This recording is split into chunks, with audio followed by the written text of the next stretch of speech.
Hey Sherlock, I see you're ready for a new challenge. I've got just the thing for you. A jewelry store owner reported a theft. A detective arrived and interviewed 3 employees, John, Sarah, and Mike. John claimed he had been in the storeroom. Sarah said that one customer had been having problems with his credit card and she had been trying to help him. And Mike insisted he had been in the office. The detective immediately realized who was lying. Have you figured it out too?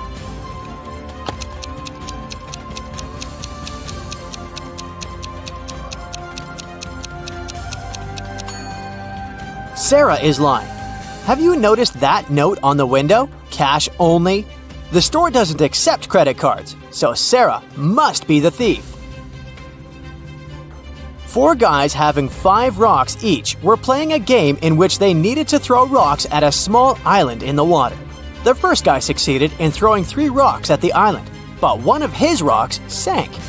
The third guy's aim was so bad that all his rocks sank. The fourth guy was quite good. At least none of his rocks sank. And the second guy was actually the winner, but he was struck by a rock in the head and was rushed to the hospital. Who threw a stone at the second guy?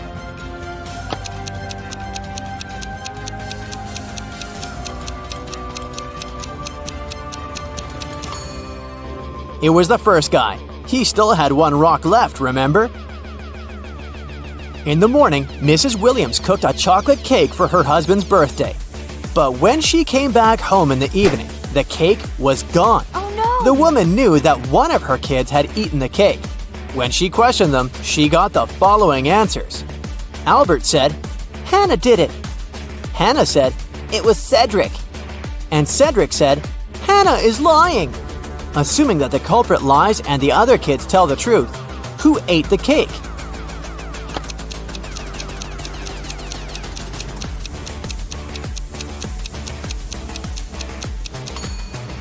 It was Hannah. When Albert said it was Hannah, he was telling the truth. When Hannah said Cedric did it, she was lying. And when Cedric responded, "Hannah is lying," he was telling the truth. Look at these words. One of them is odd. Can you figure out which one?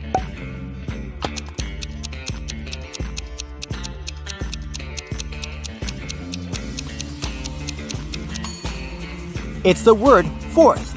It should be spelled as fourth. Look at these 2 couples. There's something strange with one of them. Which one?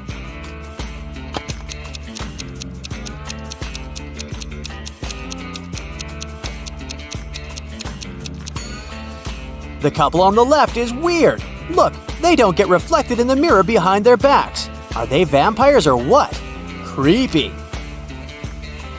Agents Yellow, Red, and Green each have a green badge, a yellow badge, and a red badge, but none of them has a badge color that matches their name. They were invited to a conference at the headquarters. The agent with the green badge said, "I've solved 2 cases," to which Agent Red replied sarcastically, "Of what, missing kittens?" What color is each agent's badge?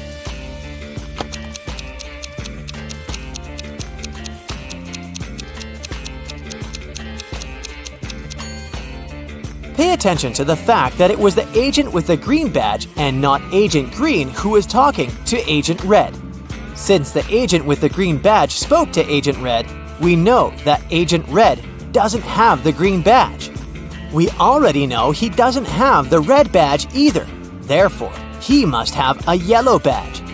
The agent with the green badge cannot be Agent Red, nor can he be Agent Green. Therefore, he must be Agent Yellow. So, Agent Yellow has the green badge and Agent Red has the yellow badge, which means Agent Green must have the red badge. In the morning, Agent Black had a fight with his wife, Agent White. Later in the day, he sent her a coded message as an apology. It went like this. Can you figure out what this message means?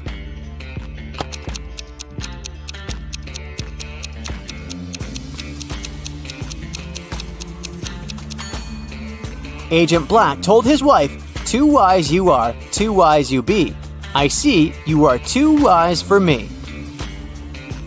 Now it's time to turn on your analytical skills to the max. Can you figure out which number is missing here?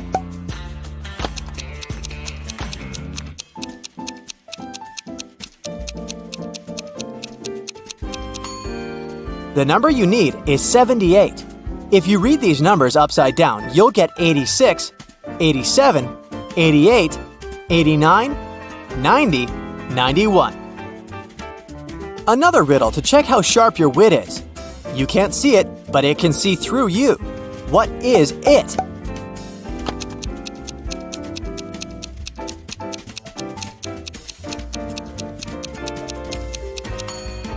It's an X-ray. It loses the head in the morning and only gets it back at night. What is it?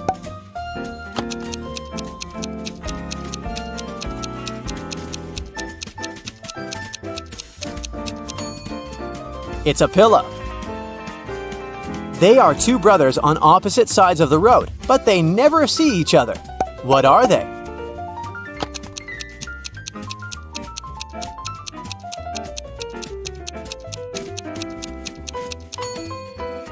They're your eyes. The combined age of the father and the son is 66 years. The age of the father is the age of the son, but with the digits reversed. Can you figure out how old they are? A little hint. There might be more than one correct answer.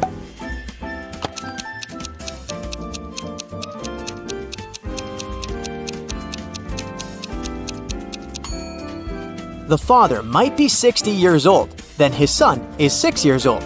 Or the father is 51 years old and the son is 15. And finally, the father can be 42 years old and the son will then be 24. Try to answer this question without thinking. You have 10 fingers on your hands. How many fingers are there on 10 hands?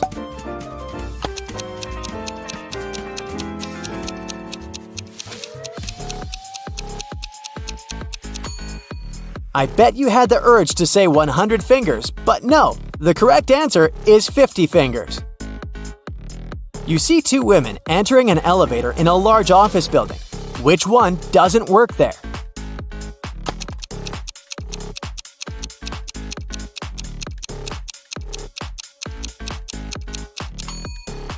The woman on the left is wearing a name tag. It means she works for the company here. So the other woman is probably a guest. A couple decided to name their newborn baby Jason. Try to understand how this name is connected to the name of the couple's other children.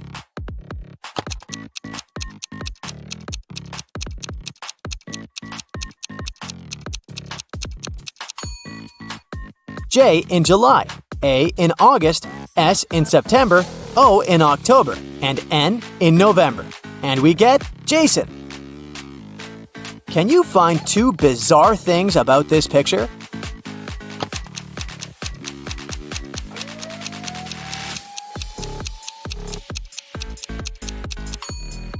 There's a pink coconut over there, and TV antennas sticking out of the sand. Your next task is to figure out which of these men is her husband.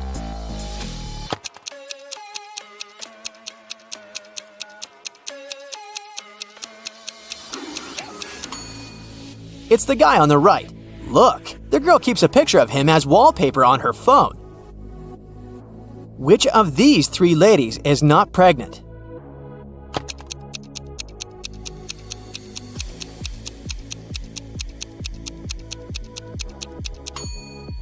It's the one on the right. If you look at her attentively, you'll see that she has a pillow under her blouse.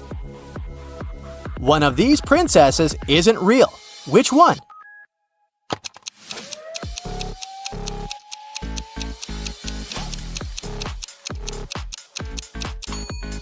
It's the one on the right. Have you noticed that one of her fingers is green? She's probably not human. How many books can you find in this picture?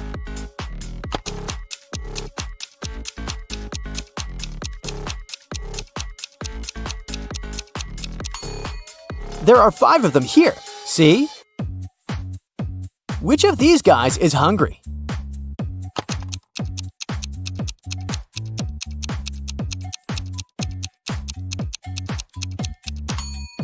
The guy on the right has already eaten. See that piece of lettuce stuck between his teeth?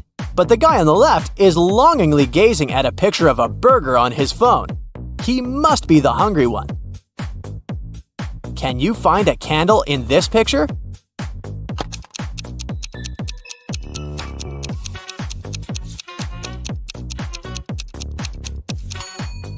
Here it is.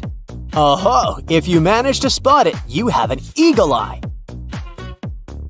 Jack posted a new photo from his trip on social media. How many likes did this photo get if only one statement is true?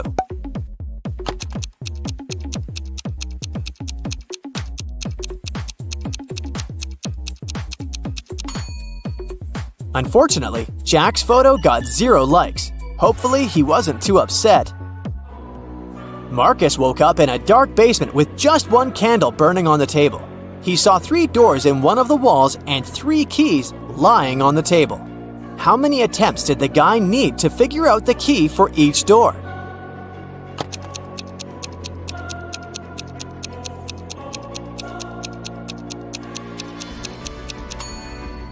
He needed 6 attempts at the most, 3 of them for the first key, 2 attempts for the second key, and 2 remaining doors. And just 1 attempt for the last key. But if Marcus is extremely lucky, he might need just 3 attempts.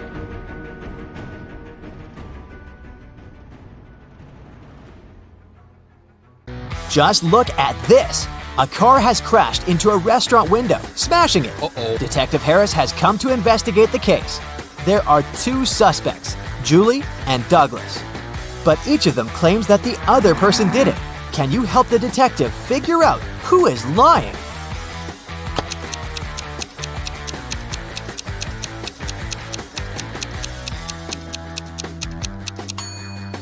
It's Julie. The tire tracks on the ground belong to her car. Adam was driving home late at night when he noticed he was about to run out of gas.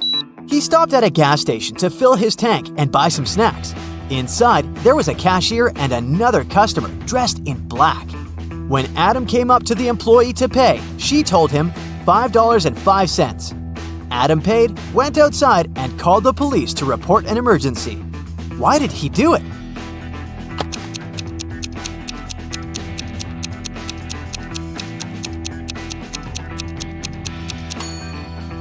The cash register showed $18.35, but the cashier said $5.05, which looks like SOS. Detective Harris was walking along the street when he heard some noise. He decided to check out what had happened. It turned out that some man had grabbed an elderly lady's bag and run away. The detective ran in the direction the witnesses showed him. After he turned the corner, he saw 3 doors. He knocked on the first one. The apartment owner, Patrick, opened the door. The man told the detective he'd just returned from a long run. Another man, Jerry, opened the second door. He said he'd been playing basketball behind his house. The third apartment belonged to Raymond, a musician. He had just finished composing a new piece of music. After talking to all these people, Detective Harris understood who the criminal was. Have you figured it out?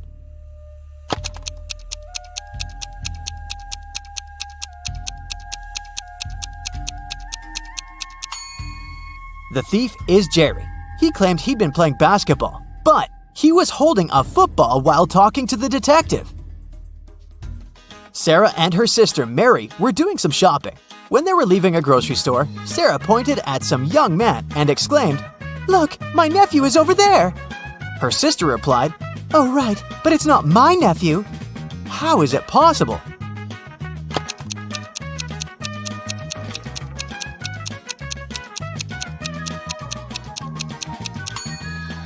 The young man is Mary's son. Gemma returned from Asia and brought a precious porcelain figurine. She organized a party and invited all her friends to tell them about her journey. They had a great time, but after her friends left, the woman realized the figurine had disappeared. She called the police and showed them the photo she had taken at the party. One of the officers immediately realized who had stolen the figurine. Did you understand it too?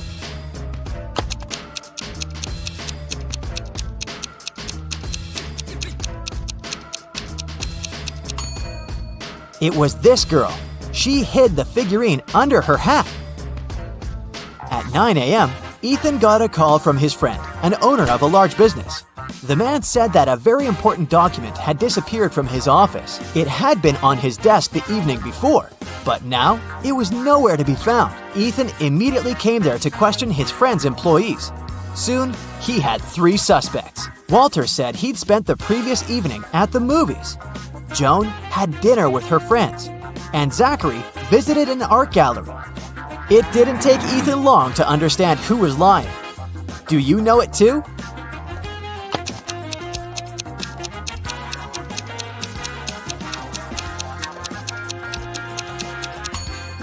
It was Walter. His ticket isn't torn. It means he didn't enter the movie theater. Now, look at these hands and try to figure out which person is married.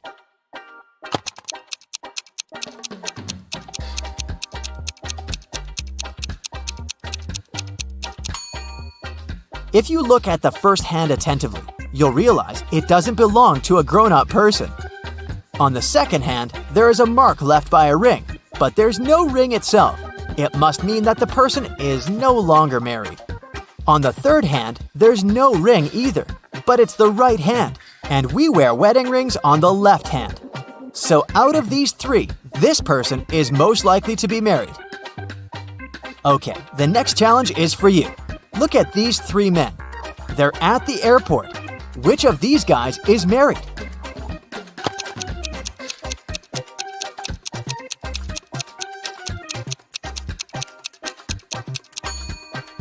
All of these men are holding their passports and tickets in their hands.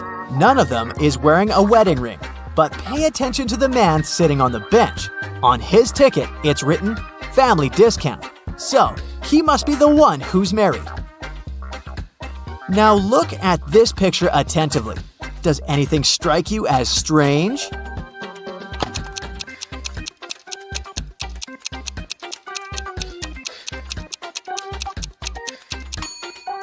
It's winter, but butterflies are flying around the snowman. Now, try to figure out what's wrong with this image.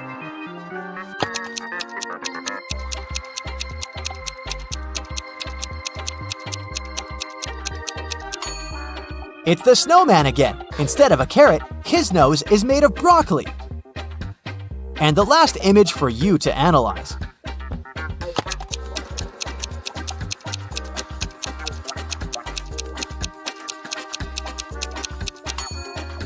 Why does the guy on the right need ski poles if he's going to snowboard?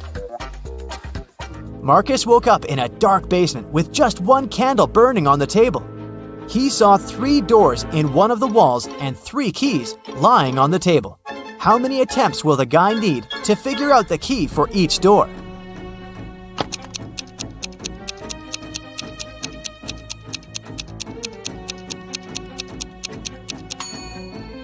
He'll need 6 attempts at the most, 3 of them for the first key, 2 attempts for the second key and 2 remaining doors, and just 1 attempt for the last key. But if Marcus is extremely lucky, he might need just 3 attempts. Alicia's mom asked the girl to do some grocery shopping. She gave her a shopping list and her bank card, but the woman knew her daughter was very absent-minded. That's why she gave Alicia a small note in case she forgot the card's PIN number. When the girl was at the register, she realized she had indeed forgotten the PIN. Alicia pulled the note out of her pocket and immediately remembered the code. Can you figure out what it was if the note had a fly, a cat, a person, and a snake drawn on it?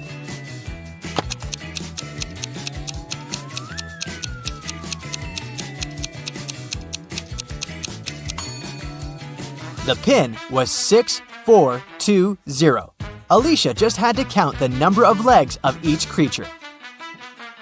A fancy restaurant in Los Angeles was offering a promotional deal. A married couple could eat at the restaurant for half price on their anniversary. To prevent scams, the couple would need proof of their wedding date.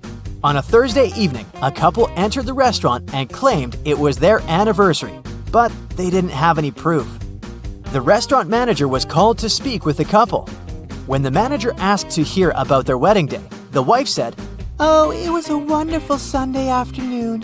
Birds were chirping and flowers were in full bloom. After nearly 10 minutes of ranting, she told the manager that today was their 28th wedding anniversary. How lovely, the manager said. However, you do not qualify for the discount. Today is not your anniversary. You are a liar. How did the manager know it wasn't their anniversary?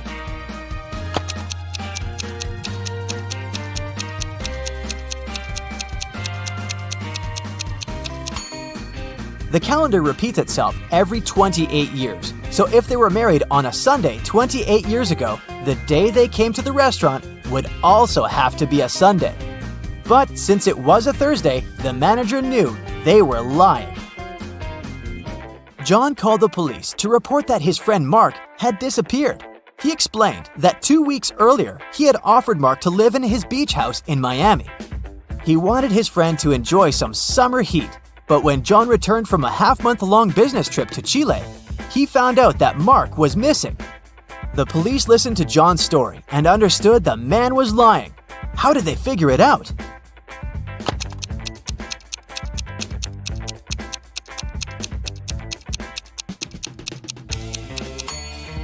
If it was summer in Miami, it was winter in Chile. And still, John came back suntanned. It means he hadn't been to Chile. Maya was in the gym doing the workout her personal trainer had prepared for her. It was tougher and longer than her usual ones. Exhausted, Maya returned to the changing room only to find her expensive bag gone. Oh no! She immediately called the police. They had 3 suspects. Maya's trainer said that he had been preparing a new program for his clients. Emma, another gym goer, said she had been running on a treadmill for 2 hours. The cleaner said he had been washing the swimming pool. Who took Maya's bag?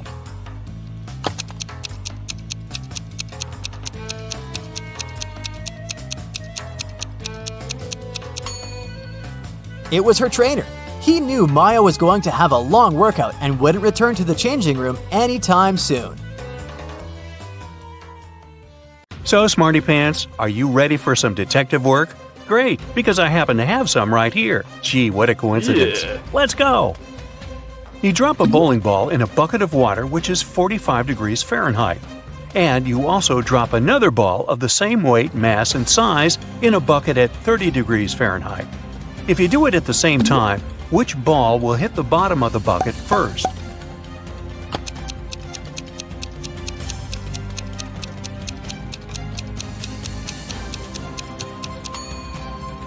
The ball in the bucket of the 45-degree water will hit the bottom of the bucket later than the other ball. Did you think that the water had to be frozen at 30 degrees Fahrenheit? But the riddle says nothing about that bucket having anything in it. Therefore, there is no water or ice to slow the ball down. Sam is talking to his lawyer in jail. They're very upset because the judge has refused to grant bail. At the end of the conversation, Sam is allowed to leave the jail. Why?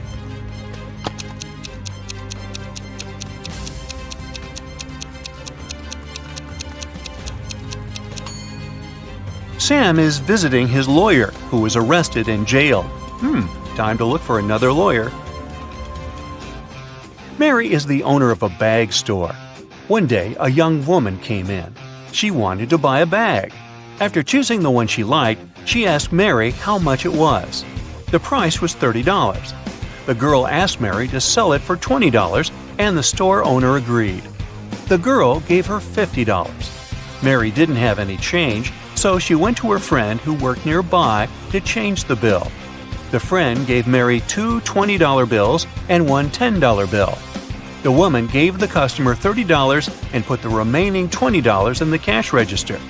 Just a few minutes after the buyer left, Mary's friend rushed into the store. "The bill you gave me is fake. I need my money back." Mary gave her friend her own $50. How much money did the store owner lose in total?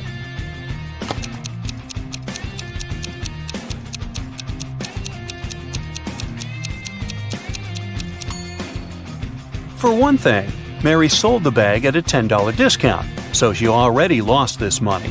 Then she gave the girl $30 in change, and she had to return $50 to her friend for the fake bill.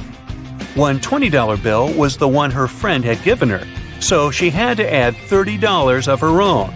In total, she lost $70. Wow, next time use a credit card, huh? Private Detective Deborah was doing some shopping at the mall. Suddenly, she heard people arguing.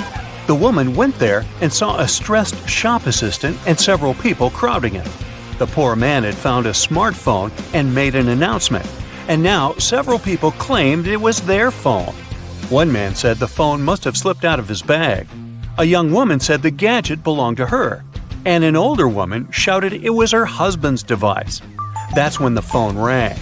For some reason, the shop assistant handed it to Deborah. The woman glanced at the screen and immediately gave the phone to the man. How did she understand whose device it was?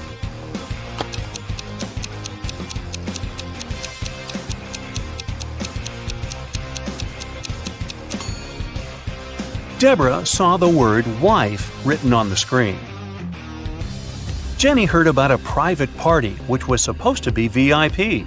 Celebrities and influencers were going to attend it. And guess what? Thanks to one of her friends, Jenny managed to get on the guest list. Yay! Before the party, the girl bought a new dress and a pretty and expensive purse. At the party, Jenny got acquainted with a very nice young man called David. They were talking when someone pushed Jenny. She didn't fall over, only thanks to David's fast reaction. But she noticed that her purse was gone. No. David rushed to catch the thief. He spotted a guy hanging around the entrance. "What are you doing here?" The man answered that he was looking for an ATM. He needed cash to buy a ticket for the party.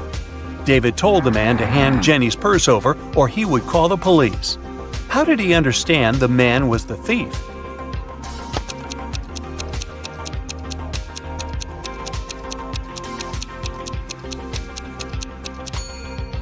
This is an A-list event.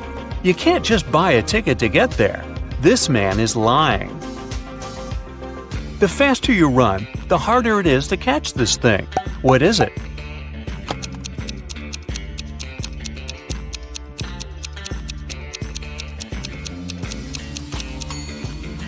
It's your breath.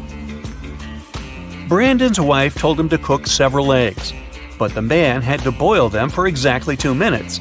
She left her husband 3 hourglass timers for 3, 4, and 5 minutes.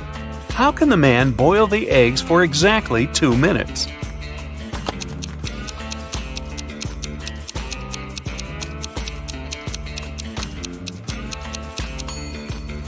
Brandon waited until the water started to boil. Then he turned over the 3 and 5 minute timers. When the 3-minute timer ran out, he dropped the eggs into the water. And when the 5-minute timer ran out, he had his perfectly boiled eggs. Sometimes I am loved, usually by the young. Other times I am dreaded, mostly by the old ones. I'm hard to remember, also hard to forget. And yet, if you do, you'll make someone upset. I occur every day. Everyone has to face me. Even if you don't want it to happen, embrace me. What am I?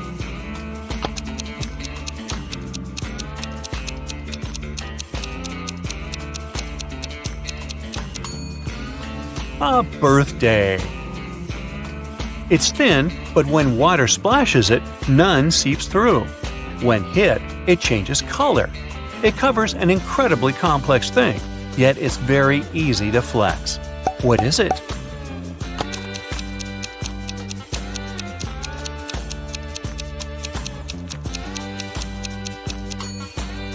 It's human skin. Look at these people. Can you figure out which one is a smuggler?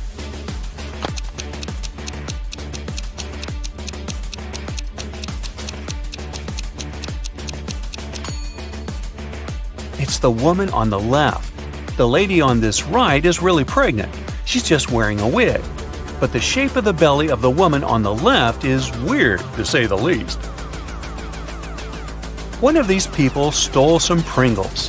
Can you figure out who it was?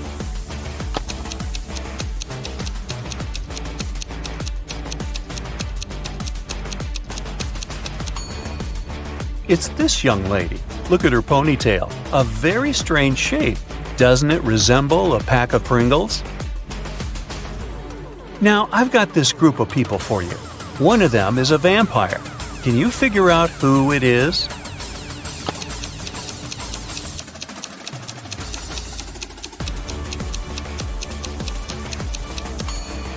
It's this guy sitting on the right.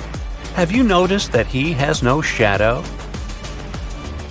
A farmer is traveling with a fox, a sheep, and a small sack of hay. He comes to a river. There's a small boat near the shore. The boat can only support the farmer and one other animal or item. If the farmer leaves the fox alone with the sheep, the fox will eat the sheep. And if the farmer leaves the sheep alone with the hay, the sheep will eat the hay. How can the farmer get all three, as well as himself, safely across the river?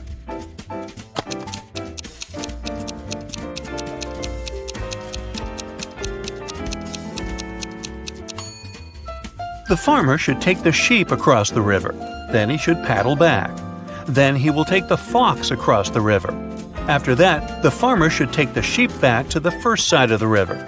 Then the farmer should leave the sheep on the first side of the river and take the hay to the other side, because it's safe to leave the hay with the fox.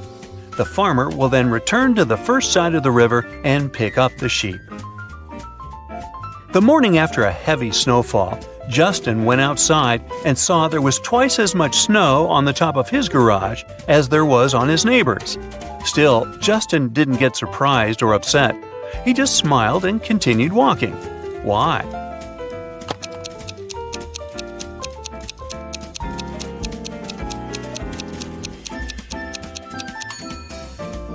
Justin's garage is twice as big as his neighbor's. No wonder it has twice as much snow.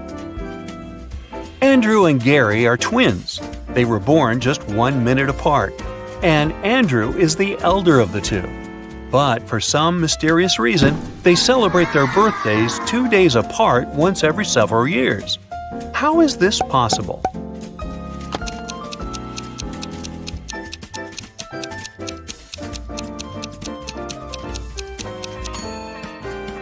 Andrew was born at 11:59 p.m. on February 28th. It wasn't a leap year, so Gary, who appeared just 1 minute later, was already born on March 1st. That's why, during leap years, they have 2 days between their birthdays. Look at these mirrors and say which one is magical.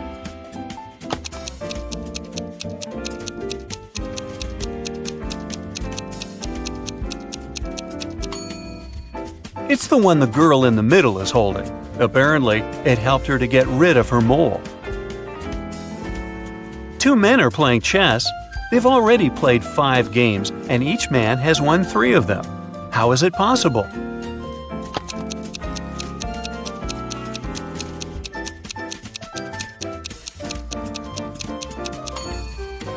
The men are playing with different opponents, not with each other.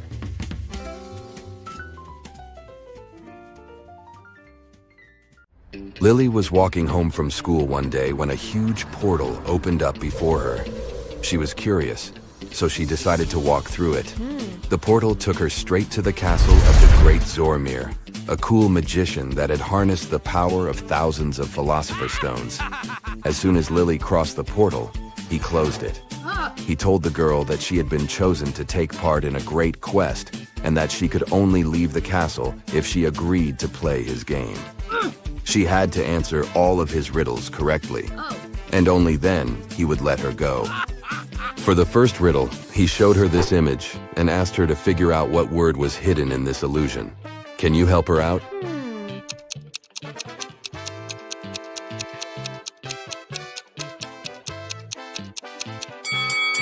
It's the word sun. Way to go, both of you.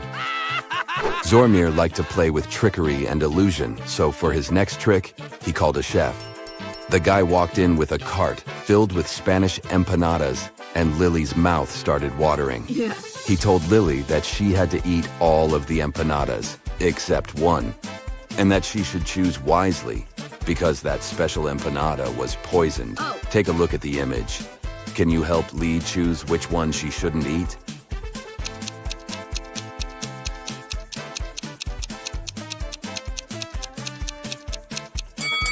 Let's see.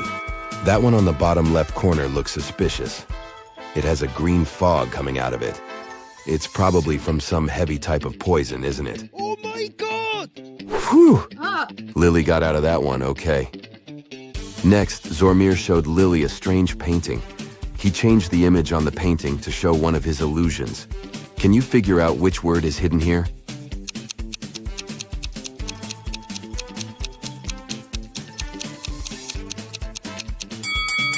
It's the word never. To get to the next level, Lily had to guess the answer to this simple riddle. What has keys but can't open locks and speaks without a mouth? It took the girl a while to figure it out, but she got it right. Yes! Do you know what she answered?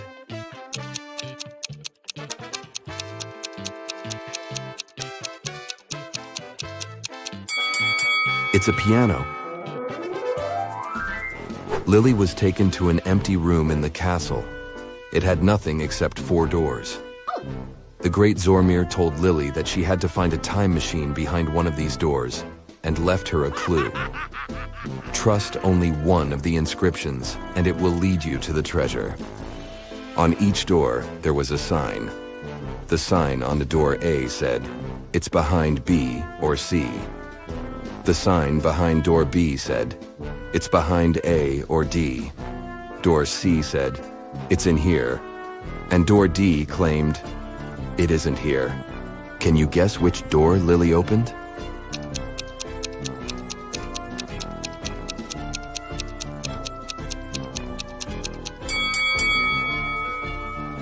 Let's see how this would work. If the time machine was behind door A, then both B and D would be true. But if it was behind door B, then both A and D would be true. If it was behind door C, then A, C, and D are all true. But if the time machine was behind door D, then the statements on all the other doors were false, except for that on door B. This matched the rules, so it was behind door D. Lily opened the door and found the time machine. Next to it, there was a super modern digital lock asking for a code of access. The catch was, as well as numbers, there were emojis. Lily had no idea which combination to press, but she saw that Zormir left a clue on a paper note. 2 plus 2. 3 plus 3.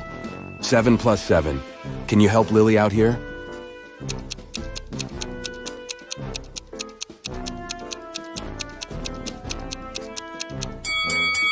This is a tricky one. What she needed to do is overlay the numbers on top of each other. Once she's done that, she should flip the numbers on the second row. This way, she'd get the image of a fish, of the number 8, and of a triangle. So the correct combination to unlock it was the fish emoji, the number 8, and a triangle. Yikes. The great Zormir had set the time machine back to prehistoric ages. So Lily was zapped straight back to the ancient past. Take a look at the image. Can you spot the other time traveler in the picture?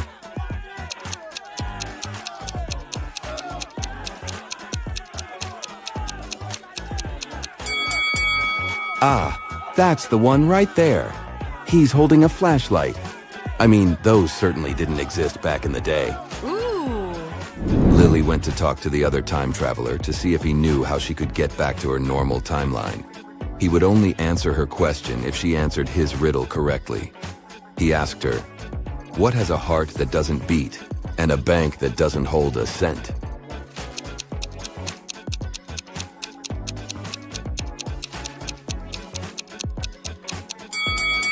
She was extremely confused by this one, but she answered, "A deck of cards."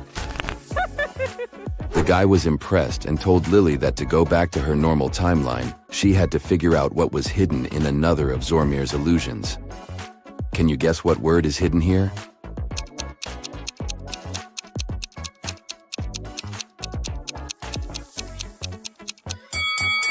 It's the word dog. Way to go. Yes!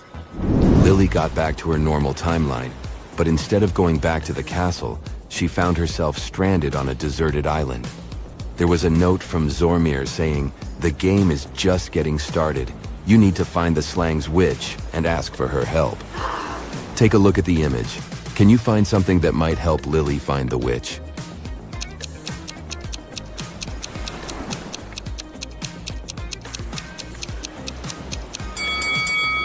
You sure have an eye for detail. There are 4 pieces of torn paper that together form a map. The map leads the way to the witch's abode. Walking through the forest on her way to the witch's house, Lily runs into a bear. She has to make a quick decision. She can either run away from the bear as fast as she can, or she can raise her hands and walk steadily backward until the bear is out of sight. What is Lily's best option?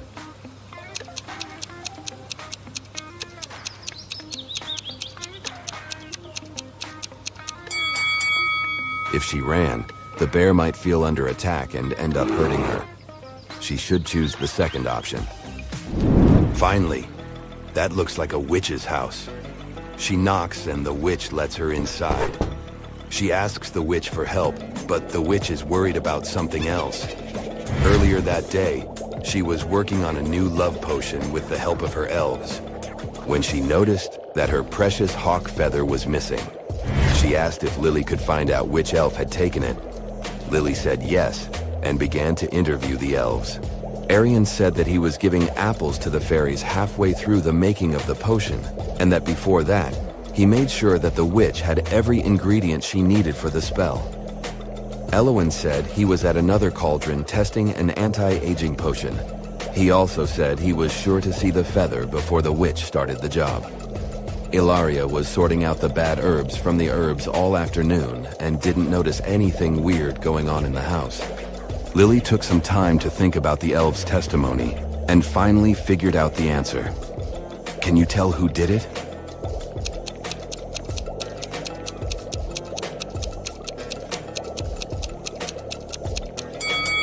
It wasn't any of the elves. Lily noticed that the feather had fallen down and was stuck in a crack on the floor. The witch must have let it fall down and didn't notice it on the floor.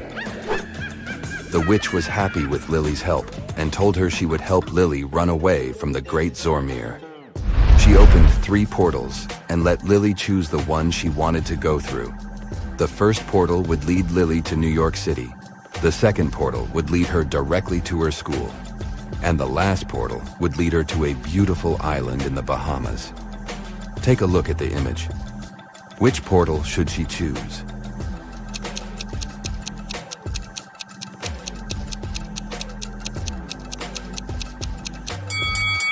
Well, it could be fun to visit New York City, but there's a huge snowstorm going on. And why would anyone want to go to an island surrounded by sharks? Lily should just go back to school. She skipped enough classes. Annika received a letter where someone asked her out. The letter was sweet, but it wasn't signed, so she didn't know who it was. She was guessing 3 guys. All of them were her college friends. Who do you think asked Annika out?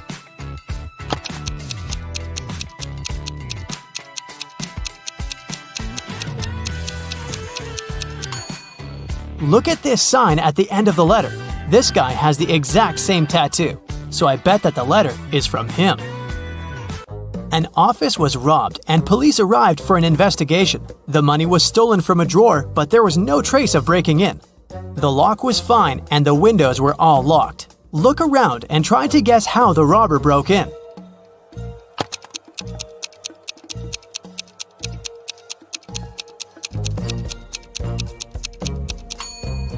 Look at the ventilation gate. It's slightly open. The robber must have used this way to get into the office and get out. A police officer was following a robber around the city. Suddenly, the robber entered the hospital and disappeared. When the police officer entered the building, there were 3 workers. One of them must be the robber who dressed up to pretend to be a doctor. Can you tell who?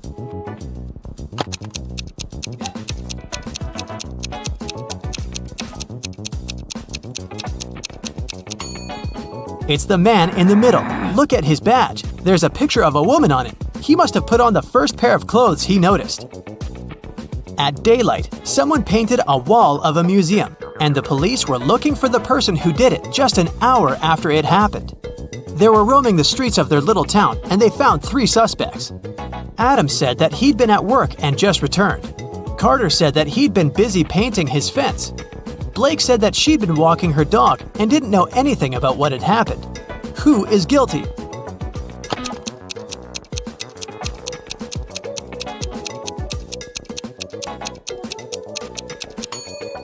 It's Carter. He has paint on his hands, and it indeed goes in line with his alibi that he was painting the fence. But his fence is red, and the paint on his hands is blue, just like the painting on the museum's wall. Mrs. Roberts, a math teacher, returned to the classroom after visiting a principal's office and took a sip of her coffee. She had to spit it out immediately because, instead of coffee, there was blue ink inside. Can you tell which student pranked her?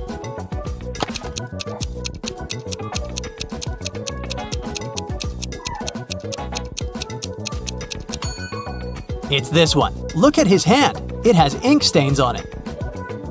Mrs. Taylor works in a selection committee of a big organization specialized in sustainable and green development. There is an open position for a researcher and she's looking through the applicants. Many of them are fake, either sent by underqualified people or generated by robots. Her task is to filter out real applicants and she needs your help. Let's start with this one. What do you think? Is it a real application?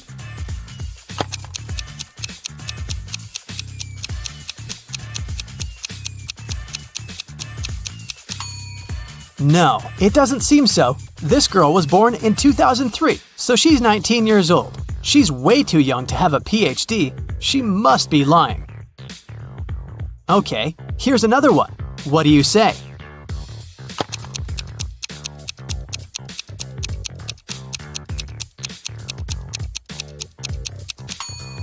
This seems to be another fake.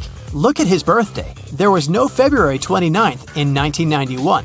This application must have been generated by a robot.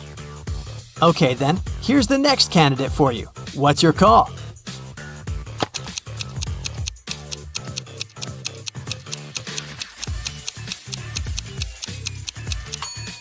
This young lady seems fine. I'd recommend considering her. Here's another candidate. What do you say?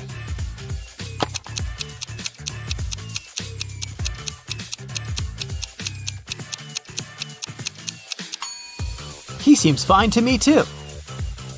Next one, this candidate. Do you see something suspicious, or is it all okay?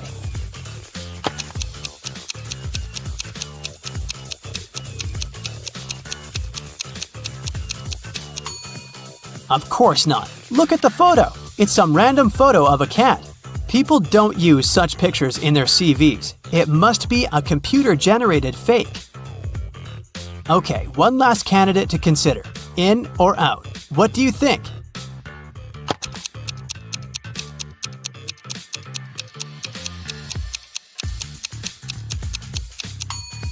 It says that this person is from Narnia. Narnia is a fictional place. It doesn't exist in real life. So this CV must be fake too. A woman called the police and reported that she was robbed. She said that she was in a restaurant bathroom, fixing her makeup when someone attacked her from behind. She couldn't see the person and didn't know what they looked like. The police didn't believe her. Why?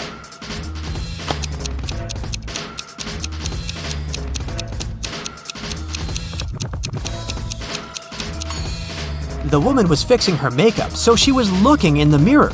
If someone tried to approach her from the back, she would definitely see the person. So she lied and made up the whole story. Mrs. Cook went on vacation with her 3 daughters, Kaya, Ruby, and Emma. They were on the beach, and Mrs. Cook had to leave to solve some business issues. The girls stayed, but their mother banned them from going into the water without her supervision. So, they were supposed to read or build sandcastles. When Mrs. Cook returned, she knew that one of her daughters didn't listen to her. Which one?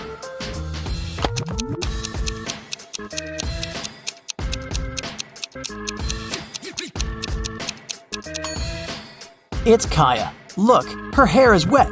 This wouldn't happen if she didn't go into the water. There was a robbery in a neighborhood. Someone stole the seeds of rare and beautiful flowers from Mrs. Patterson, which she brought from abroad. The police interrogated several neighbors. Mr. Clark said, "I don't work in my garden at all." Mrs. Moore said, Mrs. Patterson showed me these seeds and gave me a couple of them, but I'd never steal anything. Mr. Campbell said, I'd mind my own business. Who stole the seeds?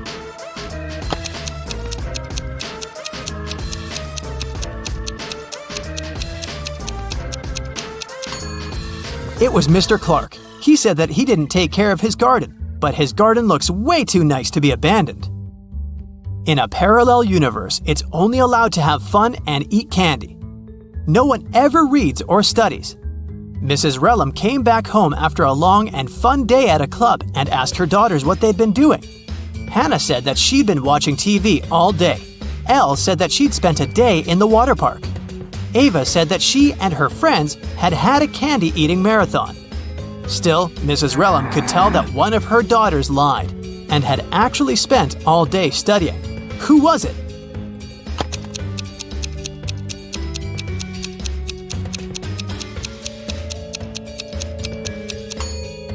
It was Hannah. Look, the TV is unplugged, but there's a book with her in bed. She's definitely been reading it. On the weekend, Kira and her friends were supposed to celebrate a birthday of a friend online, but Kira didn't feel like it and didn't show up. On Monday, in school, she explained that something had happened and she hadn't had electricity or internet all day. So she'd spent the day in front of the computer writing her midterm paper. Her friends didn't believe her. Why?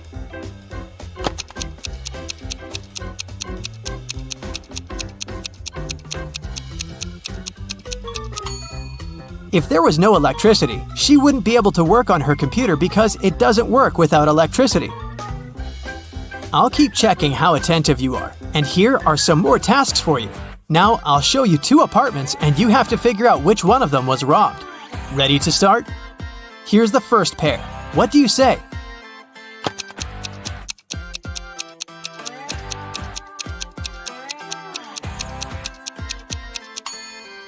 This apartment has a broken window, so obviously it's this one. Okay, great. Now the next one. 2 apartments of 2 different people. Which one was robbed?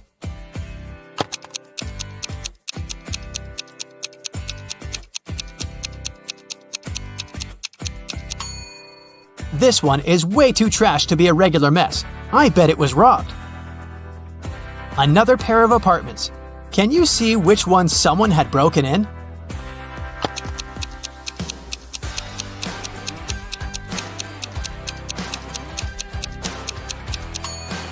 There are dirt stains on the floor. Someone was up here in boots. So I think that's the apartment that was robbed. Okay, we'll keep looking at apartments. But now your task is to say who do you think lives there? What profession does the person have? Let's start out easy. What about this apartment?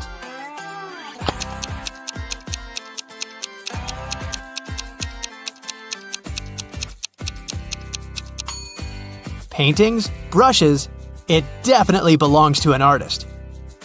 What about this one? Do you have any ideas?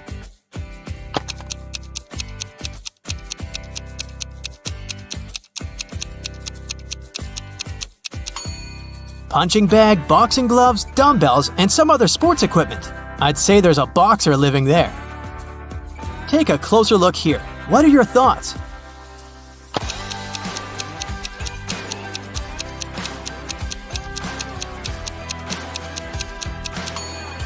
A huge desk, many monitors and keyboards, a microphone, a headset, posters of some video games. I bet it's a room of a gamer or streamer. What about this nice and clean room? Do you see something that could give away the profession of the person who lives there?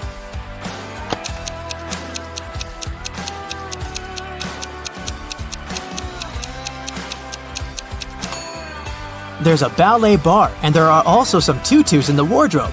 It's the room of a ballerina. And some more tasks for you. I'll show you some photos, and you'll have to find what's wrong or odd about them. Here's the first one. What do you say?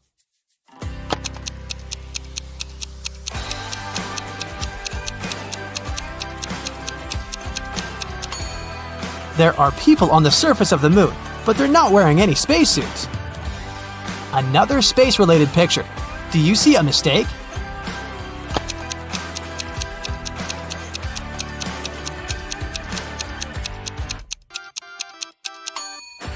Look closer. It's not the moon, it's Saturn. What about this photo? Do you see something odd here?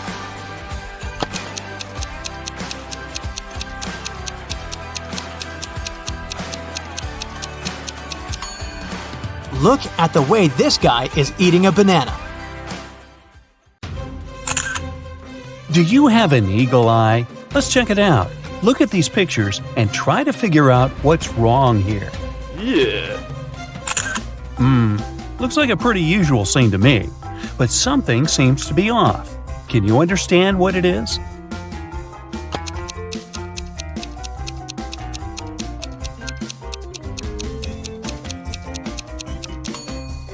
The bus doesn't have any side mirrors or windshield wipers.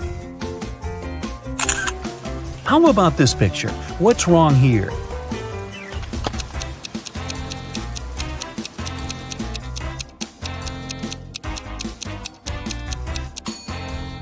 See that man in a yellowish shirt? It seems that he's holding his umbrella over his head, but in reality, the umbrella is floating in the air. The man isn't touching it. Oh, that's nice. Seaside and palm trees. But a few things are definitely off in this image. How many can you find?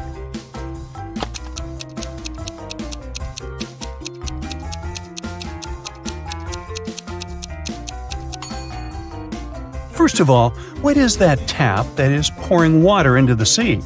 Then, that girl on the left is definitely dressed too warmly for the seaside. Instead of flowers, this young lady is holding some broccoli.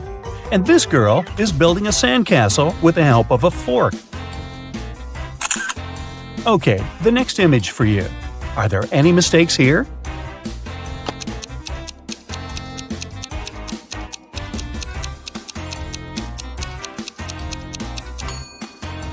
Have you noticed that this electric cord is ripped? It's very, very dangerous and may cause a fire. These people seem to be having a blast at the pool, but not all of them are doing it correctly. Who's made mistakes here?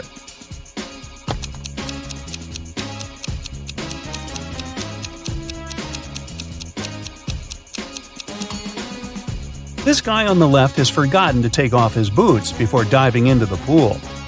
That young lady has brought along an iron. No one cares about this duck with its ducklings enjoying a swim. And that lifeguard is playing the sax instead of watching people. If you noticed all those mistakes, great job! The next image is for you. What's wrong here?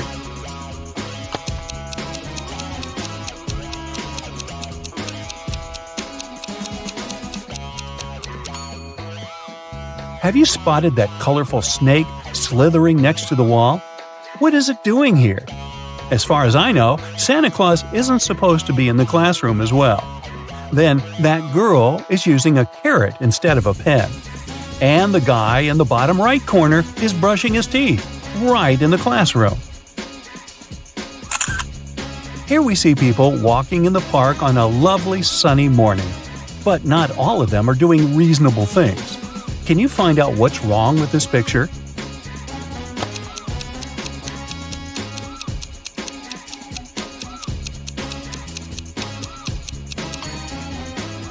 Is that a tiger? I'm not sure you're allowed to bring these animals to parks. Instead of a kite, this girl is playing with a bathtub. This elderly lady is eating a blue apple. And there are two suns in the sky. Ah, it explains everything. It must be happening not on Earth. Look at this picture. Where is the bank robber hiding?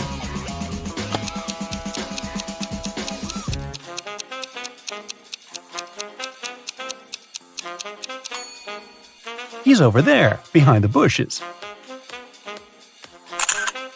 The bank robber has managed to escape from the police. Try to figure out where he's hiding now.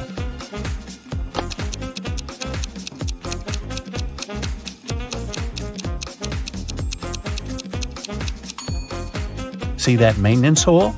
That's where the criminal is. This robber is just too fast. He's escaped again and is now hiding in one of these fitting rooms. Help the police find him.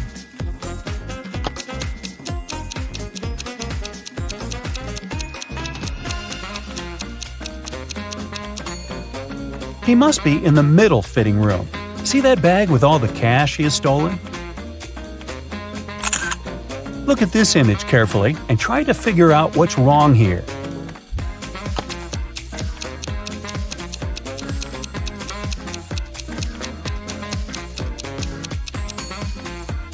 In reality, the guy is holding a tube of toothpaste in his left hand, but in the reflection in the mirror, he's got nothing in his hand.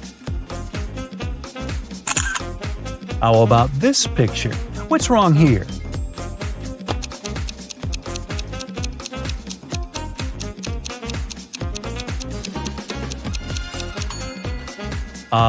Is this lady charging her cat? This picture looks off too, but what exactly seems strange?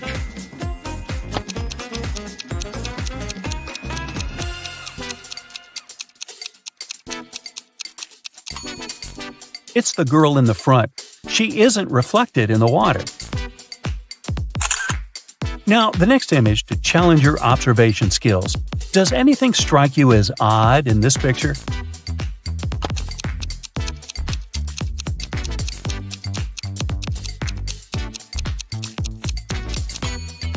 Look at the TVs. They show different things in reality and in the reflection in the mirror. Now, let's wind down a bit. Don't take this next riddle seriously, okay? What do you call a fish that wears a bow tie?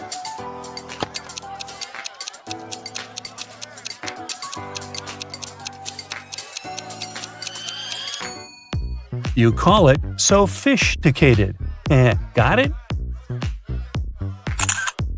Another one for you.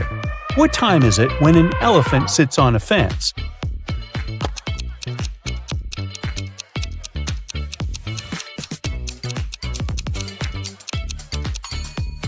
Duh, it's definitely time to fix the fence. What kind of band never plays music?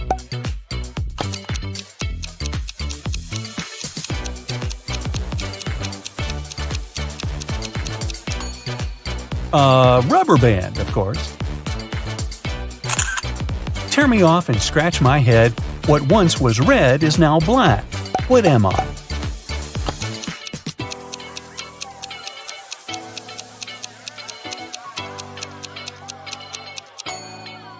I'm a match. And now, a bit of math. How can you move one number to make this equation true?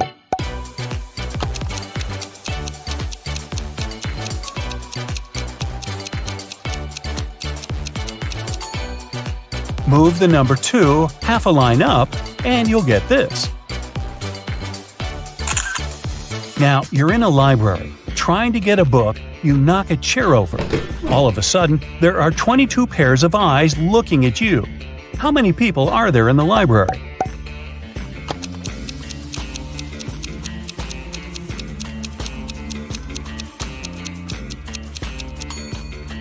There are 12 people. 22 eyes most likely belong to 11 people, plus you, 12 altogether. Look at these hands. Which one doesn't belong here?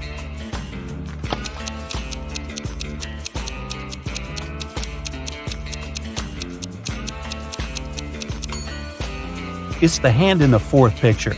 It's the only one which is left. Mark needed to get some documents from his colleague's safe. If he didn't, he'd get fired the next day. But it turned out to be a tricky task. The safe had a password, and Eric had no idea how to crack it. It was a combination of letters, OTTFFSS, and the last 3 letters are missing. Can you figure out what they are?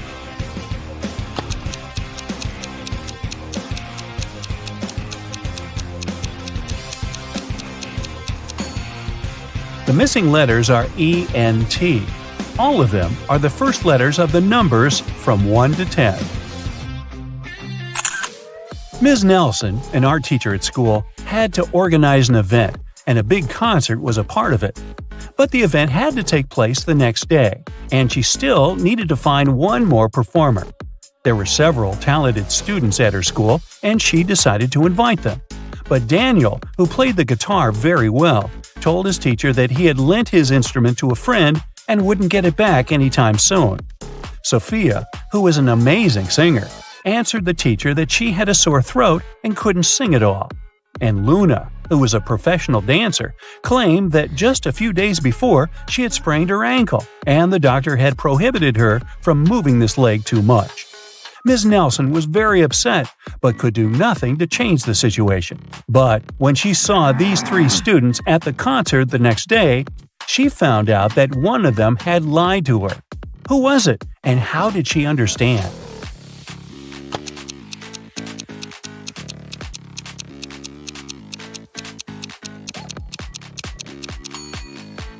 Luna had lied to her teacher. If she had sprained her ankle, she wouldn't be able to wear high heels. Three college friends met after a summer break. Each of them wanted to boast about how cool their vacation was. Lily described how she and her boyfriend had gone to Paris and seen the city from the top of the Eiffel Tower. Yay! Dylan told his friends that he had traveled to Africa with his parents. But on their last day, there was a massive volcanic eruption, and it didn't spoil their rest only because they flew back home that day. And Ellie said that she had visited her uncle in Texas and learned to ride a horse. She even participated in some competitions. Of course, all the stories were great, but one of them was fake. Which one was it?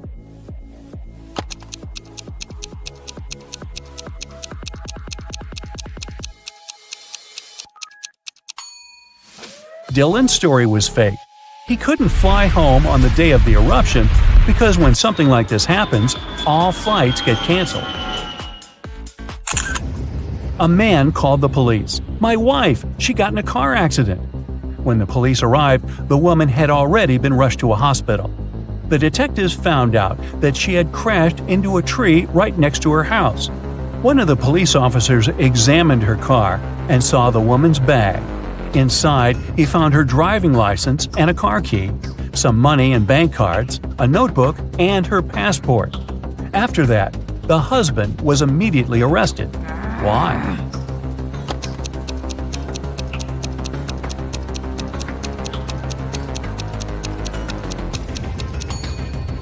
How could the woman's car key be in her bag if she had been the one driving? Yeah.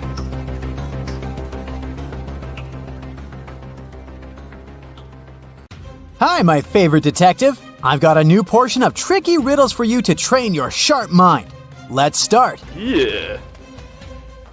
One summer night, Emily threw a big party. But in the morning, she discovered that someone had stolen all her jewelry and money. Oh no! The police have three suspects: Daniel, Emily's boyfriend, Lily, her best friend, and Hannah, the girl's sister. Daniel told the police that he'd been playing computer games with his friend all night long. Lily felt sick and went home in the middle of the night. She said she knew nothing about the theft when the police called her. And Hannah said that she had stayed at the party till 7 a.m. and then had taken a taxi home because nobody could give her a lift. It was dark and she couldn't see anything. Who was lying?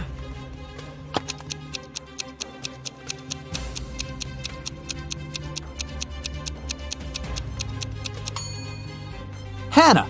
At 7 a.m. in the summer, it's already light outside. One day, a famous soccer coach went missing right from the changing rooms. The police had three suspects, and all of them were from his team. Brandon said that after the training, he'd stayed on the pitch to practice a bit more. He hadn't been to the changing room yet. Andrew swore that after the training, he had gone outside to meet with his girlfriend. And James said, "When I was leaving the changing room, the coach was still there." Who's behind the disappearance of the coach?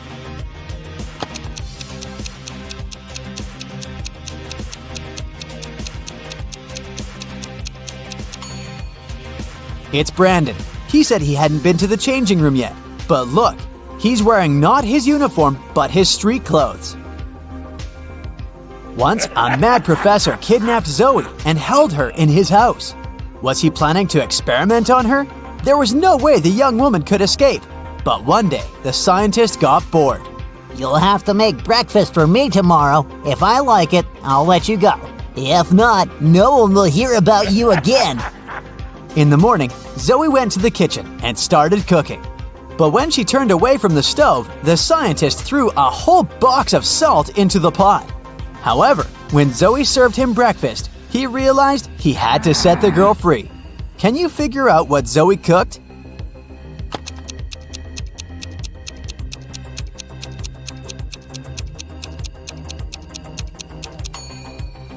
The girl boiled eggs.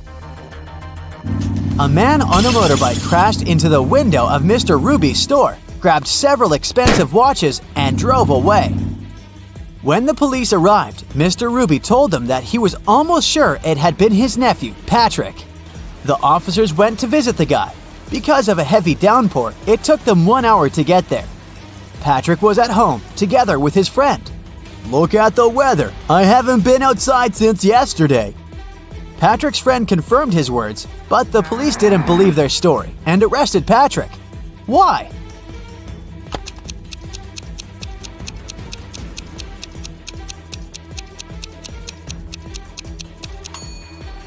The guy's helmet is hanging on his motorbike. If it had been there since the previous day, it would have been filled with rainwater by now. 4 friends went to a cafe together. 2 of them, Linda and Mike, ordered a large pot of blueberry tea. Kirsten took some lemonade, and Oscar opted for orange juice. Half an hour later, Linda and Mike lost consciousness and were rushed to a hospital. When the police analyzed the tea they had drunk, they found poison in it. The main suspects were, of course, Kirsten and Oscar. Why didn't they drink the tea? Kirsten said that she didn't like tea with berries, and Oscar explained that he was allergic to blackberries. Who is the culprit?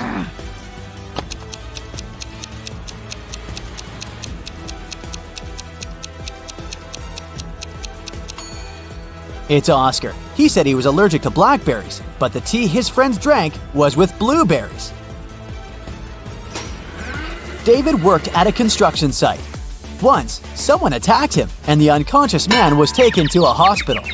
Police officers who arrived to investigate the case had 3 suspects who also worked at the construction site: Alex, Ryan, and John.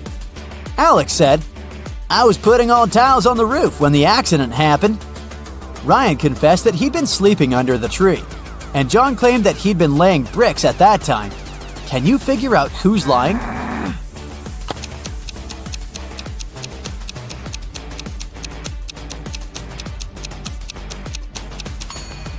Alex was the one to hurt David. The building has no roof yet, so he couldn't be putting tiles up there.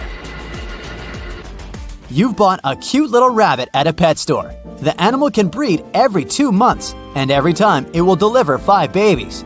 How many rabbits will you have in a year?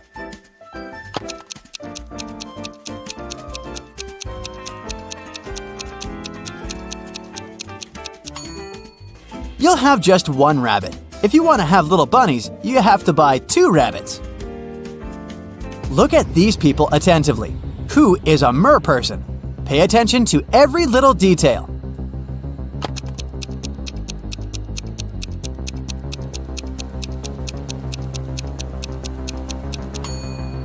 It's the guy on the right. Look, his hands are webbed.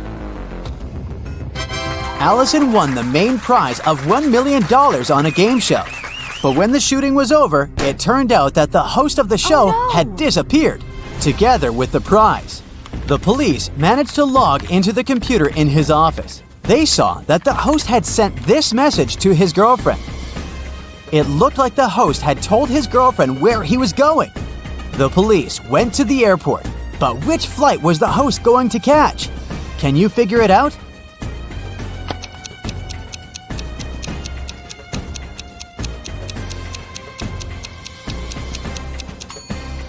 Now let's see, the first 2 letters of Atlas are AT. If we take 3 letters from the word land, it'll leave us with LAN. And the 2 first letters of tattoo are TA. Together, these letters make up the word Atlanta. Hurry to the gate, officers! Jack got lost in the woods. Suddenly, he saw a castle. The man rushed there and was greeted by the owner of the castle. You have to answer just one question. If you win, I'll show you the way out of the forest. But if you lose, you'll never leave my castle. Jack agreed. The owner asked, There are 4 mirrors on the wall. One of them reflects fire-spitting dragon Niren. The second, beautiful mermaid Laura. In the third mirror, you can see a terrifying vampire Sam. And in the fourth, unicorn David. You have to figure out which reflection isn't real, and fast.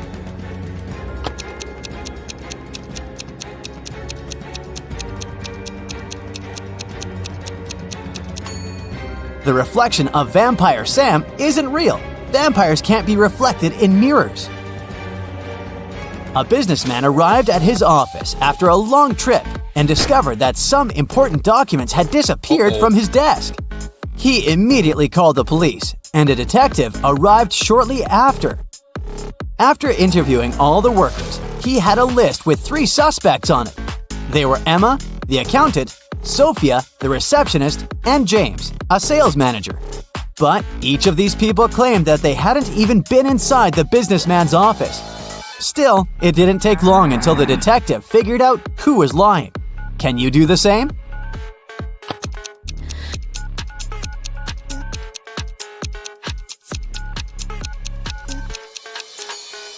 The thief is James.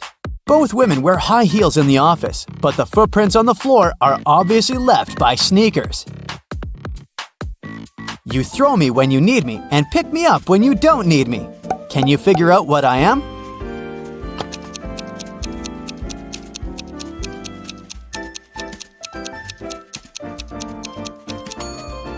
Right you are. I'm an anchor. How can you increase 66 by 1.5 if you aren't allowed to make any mathematical operations? Hurry up and crack this riddle.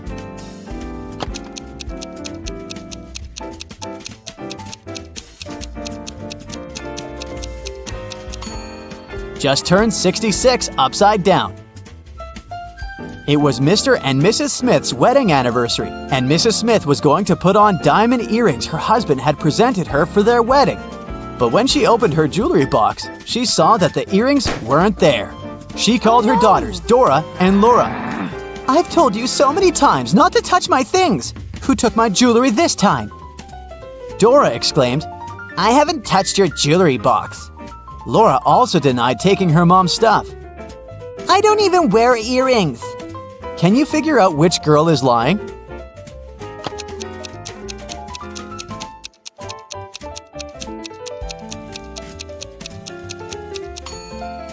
It was Laura who stole the earrings. Her mom didn't specify which piece of jewelry was missing. You walk through the streets. There's a warning on a post about lizard people charging at the inhabitants of the city. You remember investigating this case, but you couldn't find these reptiles. Now you need to go to the park. For several days, a large werewolf has been scaring the residents there. You know that the werewolf has a wife, and she is the only person who can calm the monster down and help him return to his human form. You have found 3 girls. Each of them might be the werewolf's wife that you're looking for. You ask his wife to approach him, but none of the girls admits she's the one you need. So you have to make your own choice.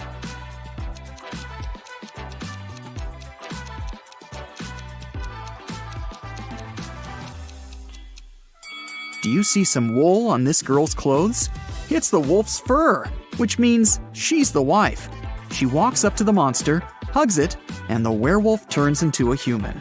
You're walking back to the car and hear some screams coming from the water. A woman is calling for help. You run into the river and swim toward the drowning woman. But when you approach her, you see 3 people. They're all screaming, but only one of them is a real human and needs help. The rest are mermaids who want to lure you to their kingdom. How can you find out who the real woman is?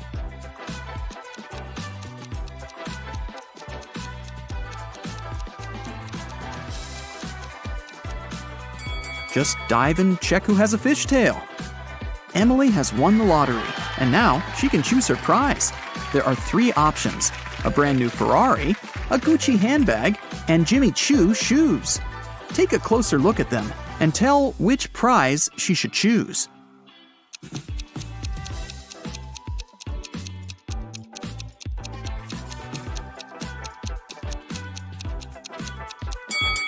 Emily should choose the handbag. The logos of Ferrari and Jimmy Choo are wrong, so the car and the shoes must be fake. So 3 best friends have finally met in a cafe to discuss some business. Val orders a big cake with fruit. Simon asks for a glass of soda. And Leo takes an energy bar out of his bag and starts eating it. The waiter brings the cake and the soda and leaves. Simon drinks from his glass, but Val doesn't touch the cake. Why?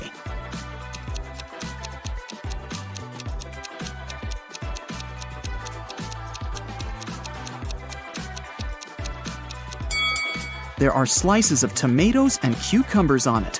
Val asked for a fruitcake. An archaeologist makes his way through the dense jungle of an unknown island. He's looking for a valuable treasure, a 2,000-year-old ancient cup. If he manages to get it, he can sell the artifact for millions of dollars. He comes out to a small lake with a waterfall. He dives under the water and notices 2 caves. The cup is inside one of them. Where should the archaeologist go? Think faster, he's running out of air.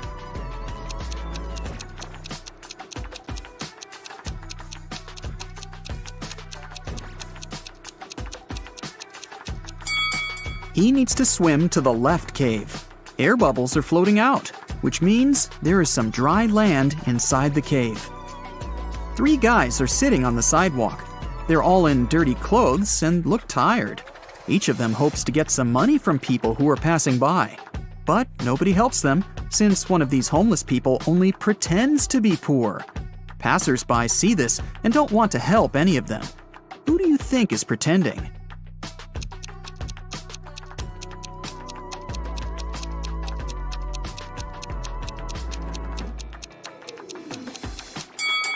Look at this bald guy.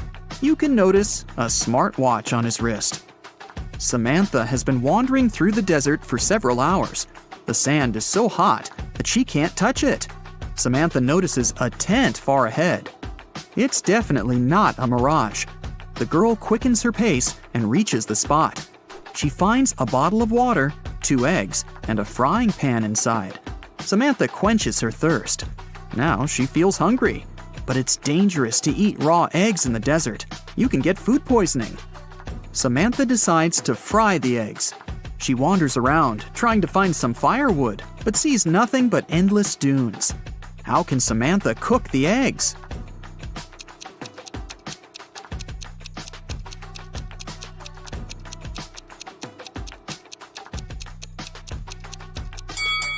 She can put the pan on the sand. It's hot. The sun will add to this heat, and the eggs will fry. After taking a shower, Albert realizes he's lost his wedding ring. It seems that the ring fell down the drain. Oh no, his wife will return home soon, and she'll definitely notice this disappearance. The wife enters the apartment. She looks at her husband, asks him to turn around, and pulls the ring out of his hair. It got caught there while he was in the shower. But how did the wife know the ring was there? Albert was facing her.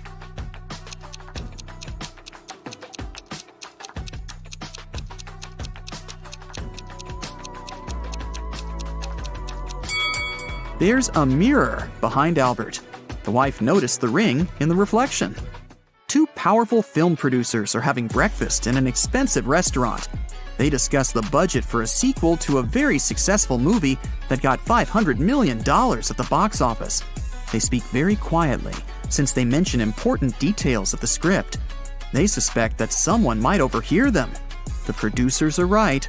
Some curious people are indeed eavesdropping on their conversation. Can you find them?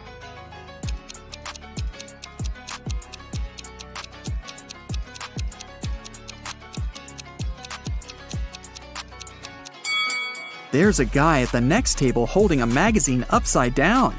Obviously, he isn't reading it. He must be listening to the producers. That girl over there is a journalist. There's a camera lens sticking out of her backpack. See? She will post a video, and fans will be able to read the producer's lips. That man is eating a salad. but you can notice a microphone hidden in his long hair. 3 people are standing in line in front of an ice cream cart. The first guy is taking a cone from the seller. The guy behind him is nervous. His hands are in his pockets. The third guy is looking at something through binoculars. Which of them is a police officer?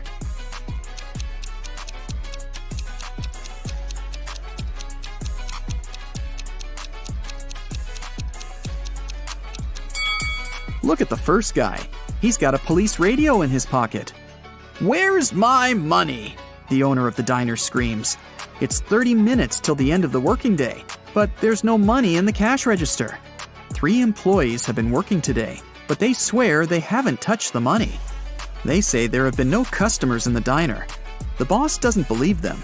He studies the employees, trying to figure out who's the thief.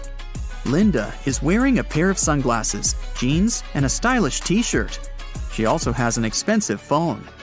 Michael is dressed in costly designer clothes. Sarah is wearing a regular jacket and a long skirt. Who do you think has stolen the money?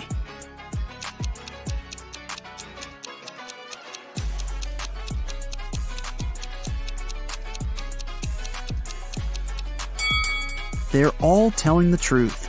Look at the sign on the door. Open, it says.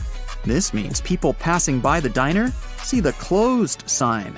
The employees simply forgot to turn it over, and that's why there have been no customers. Starry sky, fresh cool air, endless dunes, a small campfire, and a tent. This place is a fairy tale. Sarah has always wanted to spend a night in a desert. She takes pictures of the stars, drinks hot tea from a thermos, and enjoys life. It's a perfect night. Too perfect. The smile disappears from Sarah's face. Everything is not real. 2 signs indicate that Sarah is sleeping now. What are these signs?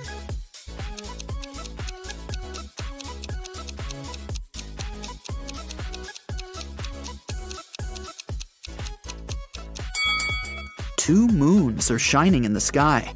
A sea crab is looking at Sarah from the sand. But it's scorpions that usually live in deserts, not sea crabs.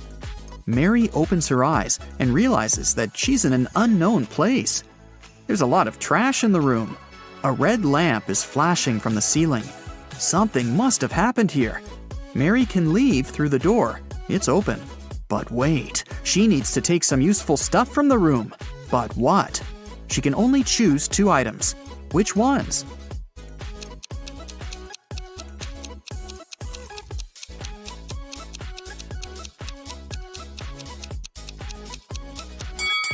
Mary needs to get scuba gear and a mask. Look at that small window. Fish are swimming by. Mary is underwater. The Millers and the Johnsons are going on a vacation. Can you tell which family has a daughter?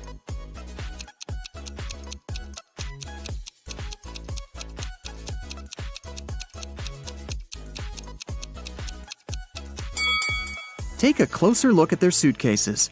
The Millers have 2 suitcases, but the Johnsons have 3. The extra one must be their daughters, who probably just left for a while. Let's move to Norway. After the Christmas break, 2 twin sisters, Alicia and Ada, came to visit their mother.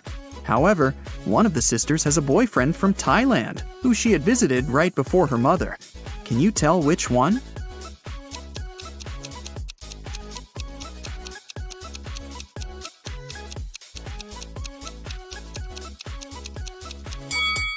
Norway is a cold country in the north.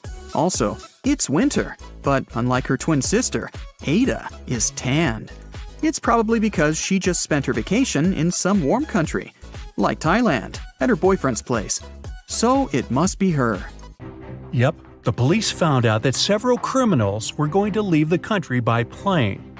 Unfortunately, no one knew what they looked like or how big the group was. 4 suspicious men were detained and their baggage was examined. Can you figure out who is innocent?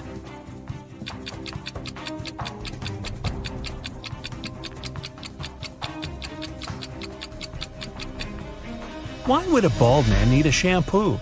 A supposedly blind person with a flashlight?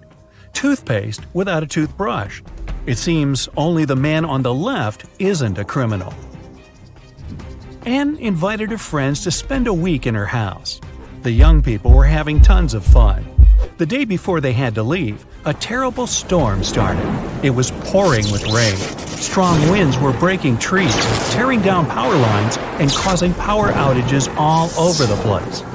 The next morning, the weather was better, but Anne discovered that her favorite ring, with a diamond her granny had left her many years ago, was missing. She asked all her friends to come to the living room. "I can't find one thing that's very important to me. Can you tell me what you were doing yesterday?" Megan answered she spent most of the whole day in her room reading. Walter said, "I was practicing my electric guitar in the garage." Marie told Anne she didn't even know what the ring looked like. Anne knew right away who the thief was. Can you figure it out too?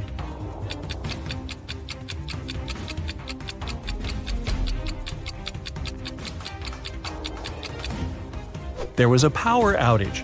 It means Walter couldn't be playing an electric guitar.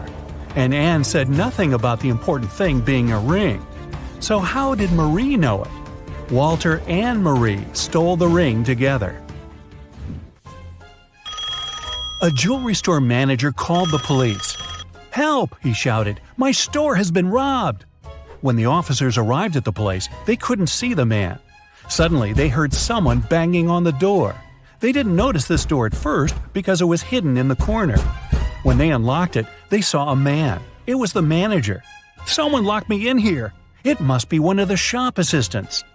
The police officers asked the man to call his employees. They were going to question them. "Just a second, I can't find my phone." "Ah, here it is." The manager didn't even start to dial the number before the officers arrested him. Why?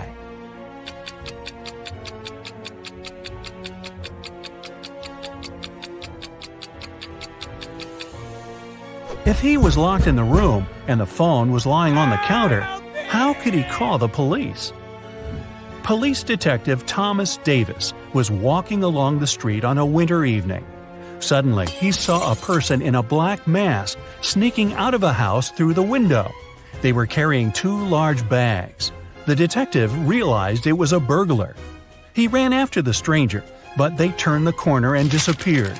Thomas understood the criminal had hidden in one of these houses. But which one?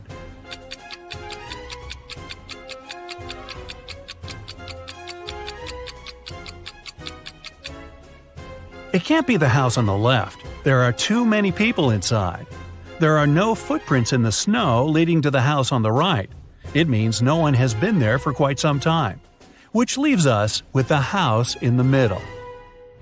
Nathan sneaked out of the house late in the evening to meet his girlfriend. The teenager thought he was extremely careful and quiet, but his whole family knew about his plan. They were aware the guy would return at midnight. They decided to make a bet. The one who would see Nathan first when the guy started climbing the fence would be the winner. No chores for them for 1 week. Not to fall asleep, Nathan's dad switched on the TV. The teen's grandfather settled in the living room to read a book. The grandmother went to the kitchen to make pizza. And Nathan's mom went to her room, sat down on the floor, and started to meditate. Who's going to be the first to spot Nathan when the time comes?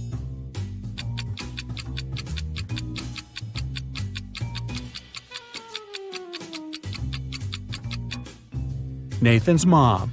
Her eyes will be used to the darkness, and she will see better than the others. A family with 2 teenage children went on vacation to the seaside. They lived in a small bungalow almost right on the beach. Everything was great at first, but 2 days after their arrival, the younger son went missing. The police had 4 suspects. They invited the guy's family to look at them. Maybe they could recognize someone.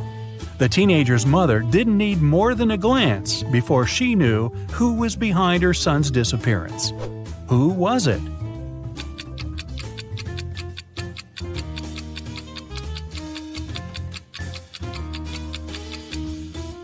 It's the man wearing the missing guy's baseball cap. Carl, an heir to a giant fortune, was found unconscious during a wild party. His sister, Sarah, stumbled across him in the bathroom. The guy was lying on the floor, barely alive. Sarah immediately called the ambulance and police. Carl was taken to a hospital. Doctors saved his life, but the guy was still unconscious. He couldn't talk. When the police questioned Sarah, she told them that her brother had felt unwell. He went to the bathroom to freshen up. After some time, she heard some noise and went to check on him. Carl must have slipped and hit his head on the sink. After the police officers heard this story, the sister got arrested right away. Why?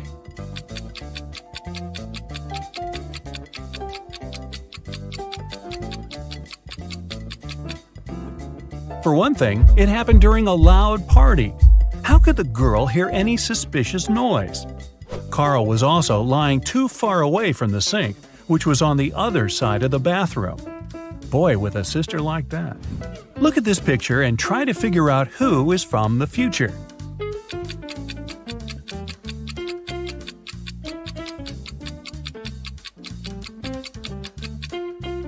Well, I'm pretty sure there were no flashlights in the Stone Age. All the people working in the office, Janice, Brian, Teresa, Sean, and Roy, used the fridge in the kitchen to store their lunch. On Friday, Janice opened the fridge to get her bacon and cheese sandwich she brought from home. But it wasn't there. Someone had eaten her lunch. Who was it?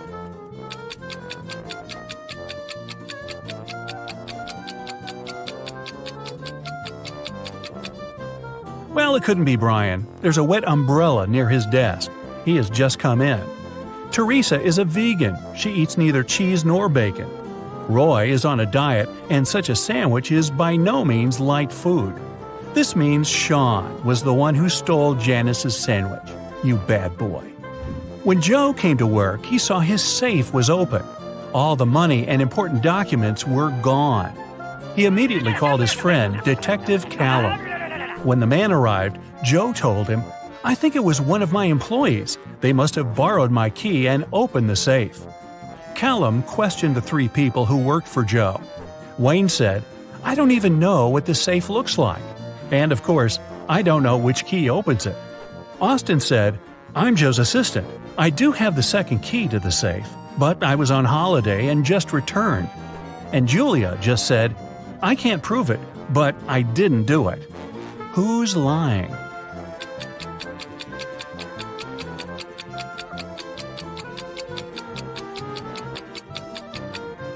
Wayne. No one told him the safe could be opened with a key, not a combination lock. Then, how did he know? Someone stole several expensive t-shirts in a designer clothing store. The manager told the security guard he had half an hour to find the thief. "If you don't make it in time, you'll be fired." The guard rushed to watch the CCTV footage.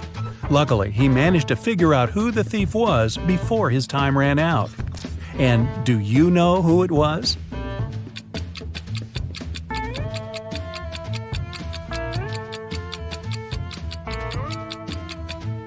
It's the man in the dark blue sweater.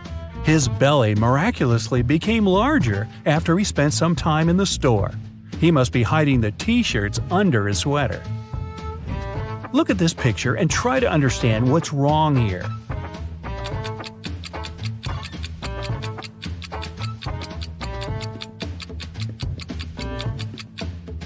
The reflection in the mirror is all wrong. Terry was sailing around the world when his yacht got caught in a terrible storm. At one moment, the guy hit his head against the mast and lost consciousness. When he came around, he was on a beach. Unfriendly-looking locals had gathered around. Soon, Terry figured out they really didn't like strangers.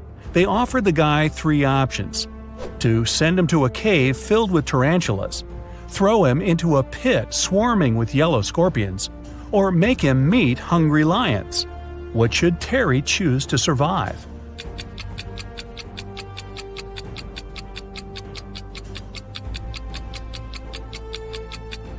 He should opt for tarantulas. These creatures look terrifying, but they are mostly harmless to humans. Mostly. Captain Jack was a feared pirate who had robbed thousands of ships. He did it with the help of just one small trick. It allowed him to approach any ship from any country close enough to board it. What was this trick?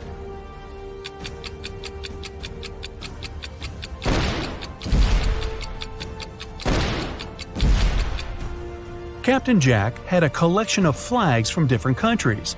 Instead of using Jolly Roger, the fearsome black flag, he raised the flag of the country the ship was from. It got him immediate access. In what situation do you have more chances to survive? If you're falling from a 10-story building, or if you come across several scary snakes that look unfriendly.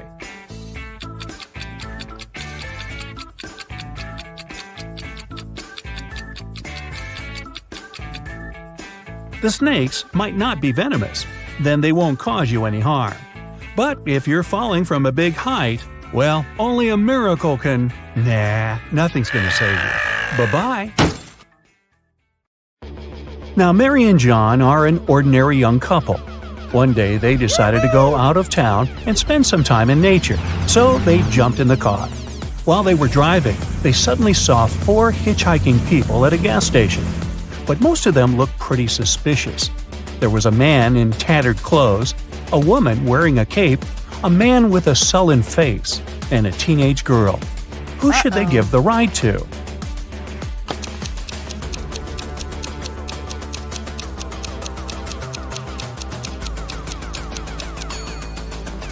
Look, the woman in a cape doesn't cast a shadow. She must be a vampire. The man with the sullen face has a vampire bite on his neck, so he's now a vampire too. The teenage girl has suspicious claws, so she must be a werewolf. Thus, the man in tattered clothes is the only one who doesn't seem to be dangerous. There's a huge crime spree happening in town. The police are swarmed, and they don't have enough officers to help everyone. The citizens need you. Buckle up and think fast. You have to catch all the criminals right away. Look at the screen and find all the suspicious people in town.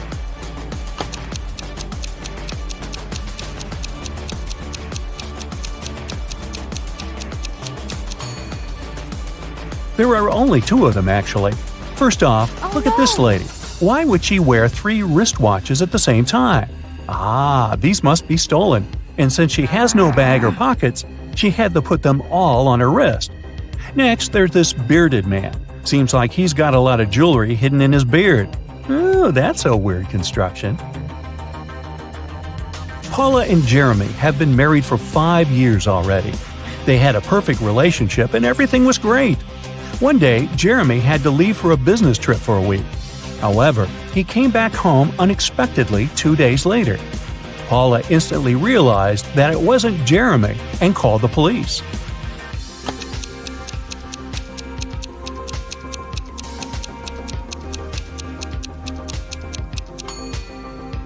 Remember the real Jeremy who took off the wedding ring before he left for a business trip?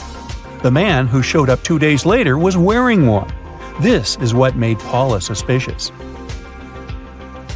During an Arctic expedition, an explorer found an ice cave. He went in. Suddenly, the entrance got blocked by a small avalanche. Luckily, there were 3 other passages in the cave. But here's the catch. Each passage has a warning sign for the explorers. It says that the first passage leads to a group of Yeti, the second one leads to a huge group of mammoths, and the third one leads to hungry bears. Which passage should our explorer choose?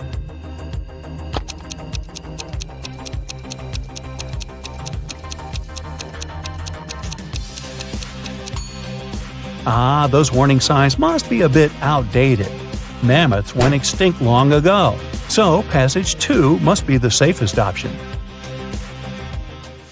A young man woke up in a hospital without remembering anything, including his own name. Beside his bed, there were 3 men, each of them claiming to be this young man's brother. Suddenly, the young man had a couple of flashbacks from his childhood, and he clearly remembered that he only had one brother. Who is his real brother?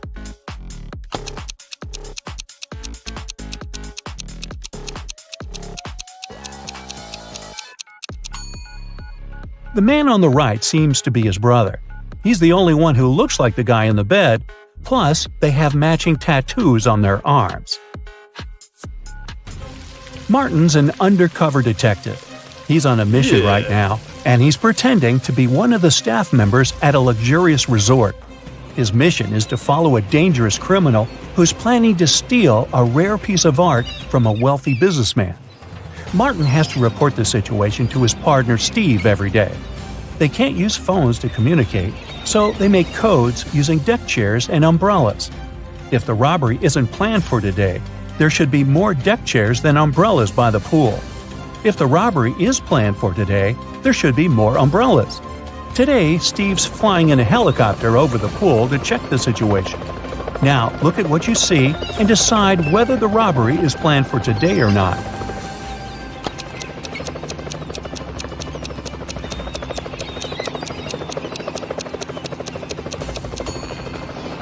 Yes, the robbery is planned for today.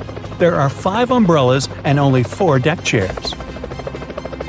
Jessica has a twin sister, Allison. Their relationship is far from perfect, and Allison always plays mean tricks on Jessica. Today is the prom, and Jessica has 3 nice dresses to choose from: a green one, a blue one, and a pink one. But when she opened her wardrobe, she saw it was a terrible mess.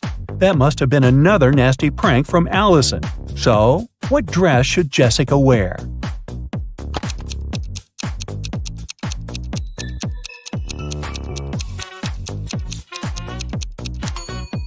She should wear the pink dress. A button on the blue dress is about to come off. Oops. And the green one was spoiled with paint by Allison. Alright, a couple of short riddles to give you a break. Ready? There's something all the people in this world do simultaneously. Disclaimer, it's not about breathing. So what is it?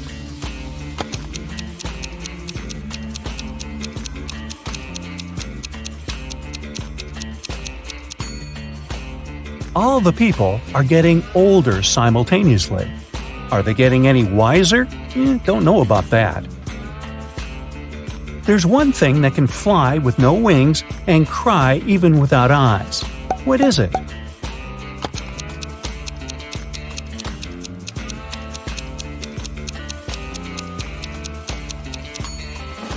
It's a cloud. What can you see with your eyes closed?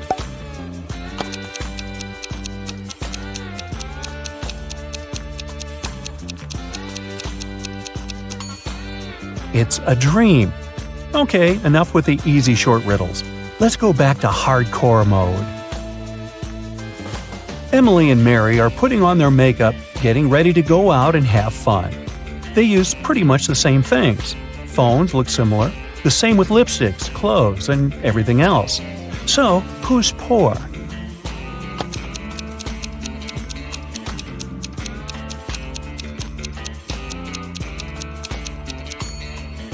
Take a closer look at Emily. Her dress kind of gives her away, since it's an obvious knockoff. A green apple costs $1, a red one costs $2, and a blue one costs $3. What apples and how many of them did Frank buy, if we know he spent $3 and 2 bills only?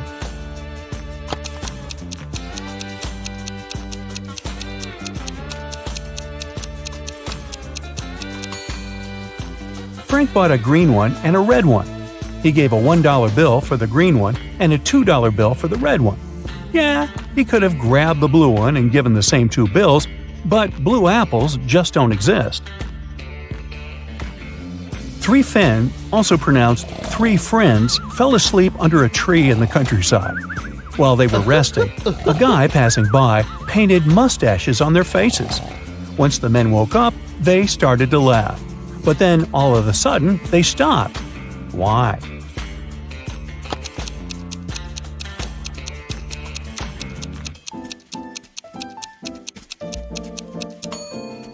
Well, at first, they saw the mustaches on their friends' faces and found it funny. But then, they realized their friends were laughing too. It meant that they had mustaches on their faces as well. Aunt Jean is a huge fan of cats. She lives in a 1-story house. She has cat garden statues, a cat rug, cat wallpapers, cat cushions, and even on the fridge there are cat photos. Not to mention all 30 cats that live in her house. What painting is there upstairs?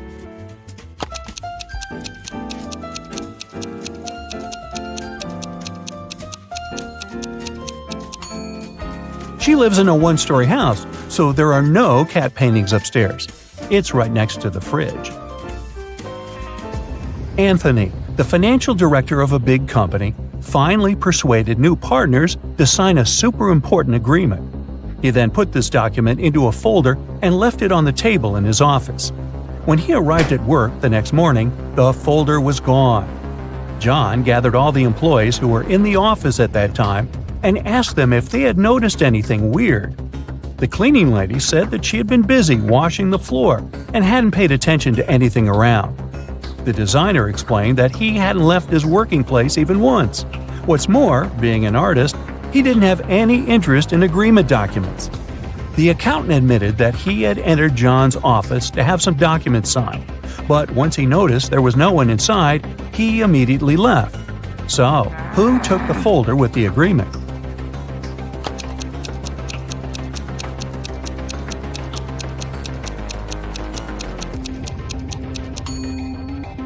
It was the designer. John never mentioned that the folder was gone. He just asked if they had noticed anything weird. How would he know that the missing folder had an agreement inside? Grounds for dismissal, I'd say.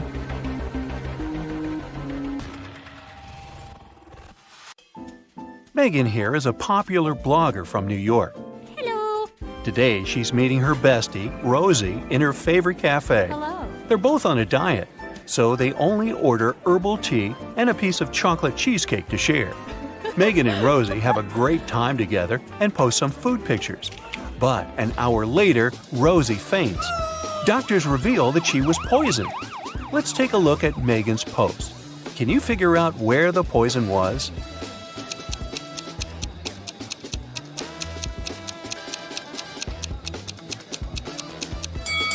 Rosie put sugar in her tea, and Megan didn't, so the poison was in the sugar packet. After taking care of Rosie, Megan's finally headed home. The door in her apartment building has a combination lock, and someone has recently changed the 4-digit password. Luckily, Megan finds a hint nearby. Can you help her figure out the new code?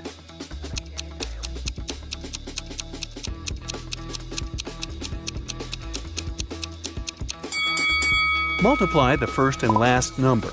Then multiply the second and the third number. And the code is 2516. Megan goes up to her apartment.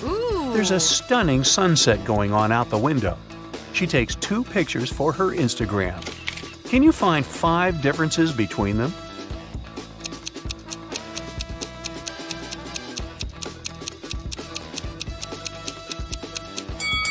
Ready to see the differences? Here they are. Megan decides to eat some snacks and watch the videos of her favorite bloggers. One of these 2 ladies is a millionaire, while the other one is broke. Oh. Can you guess who is who?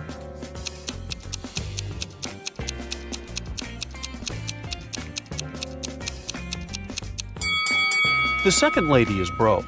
Can you see the Eiffel Tower and Big Ben in the background? She can't be in Paris and in London at the same time, can she? So her photo is fake, as well as her fancy lifestyle.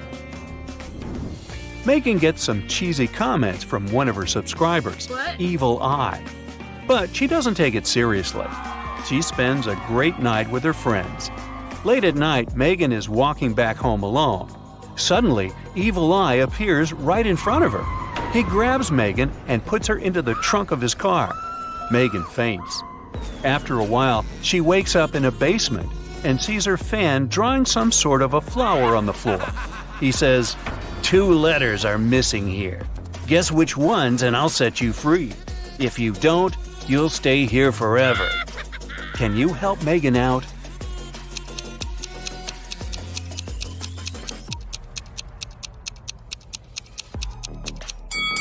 The missing letters are M and E. Megan returns home and discovers that someone has stolen her laptop. Well, this just isn't her day, is it? She calls the police and they interrogate 3 neighbors. Holly says, I was cleaning my apartment with loud music playing, so I didn't hear anything suspicious. Paul said, I was walking my dog for the last 2 hours. We just returned home. Everything looked as usual. And Alex said, I spent the whole day at home. I only went out once, about an hour ago, to take out my trash. I noticed a strange guy in a hoodie at your door, but he left very quickly. Who's lying?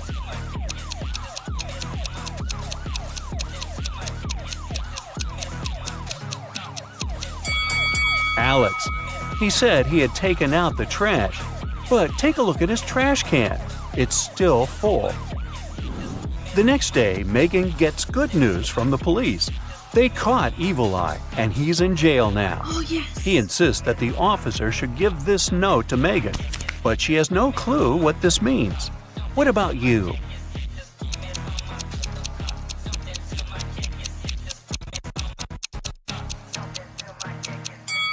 Ready to see the solution? The note literally says, jailbreak at 11 a.m. Yay! Megan's favorite blogger has just posted a What I Ate in a Day video. Oh, yes. See if you can spot anything odd here.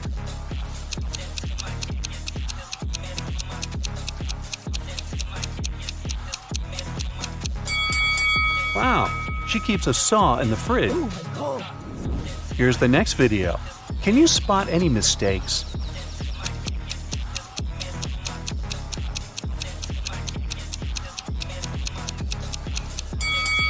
Yep, this rainbow is fake. Today is Megan's 30th birthday. She's been preparing for a party for weeks. She bought a beautiful dress, cooked plenty of food, and decorated the apartment.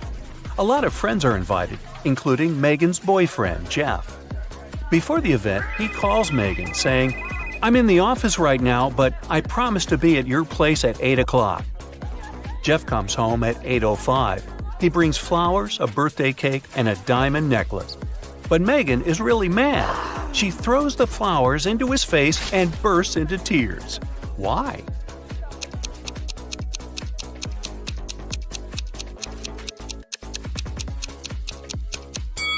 Megan was expecting him to arrive at 8 p.m., but he came at 8 a.m. the next morning. In the evening, Megan decides to go buy some ice cream. She walks towards her favorite corner store on the block. Megan meets the owner of this store, Ted, on the street. A masked man has just robbed the store and took all the cash. Megan explores the space and the broken shelves. Then she says, I don't think it was just an ordinary robbery. The thief must be your enemy. Oh, really? How did she know?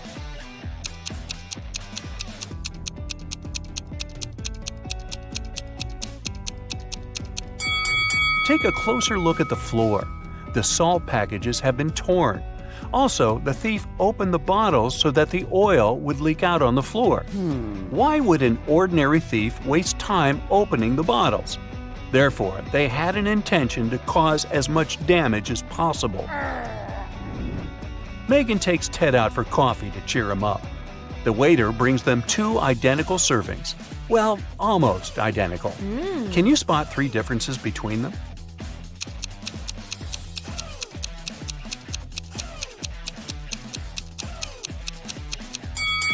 Here they are. Megan gets an invitation to a fancy party for bloggers. Yes! Only those who can crack this maze will actually find a way in. Can you help Megan reach the party?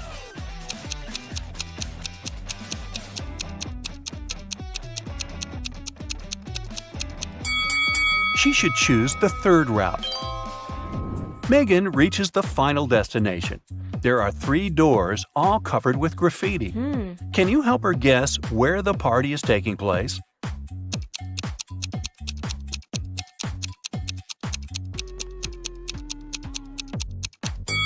Let's take a closer look at the lettering on the doors. If we replace each letter with the previous one in the alphabet, we'll get party, toilet, and exit. Therefore, Megan should enter the 1st door. Security guards at the party got a report. Several criminals are planning to get in. That's why they scan everyone's bags very carefully. They find 3 suspicious people and arrest them. But one of them is innocent. Can you guess who?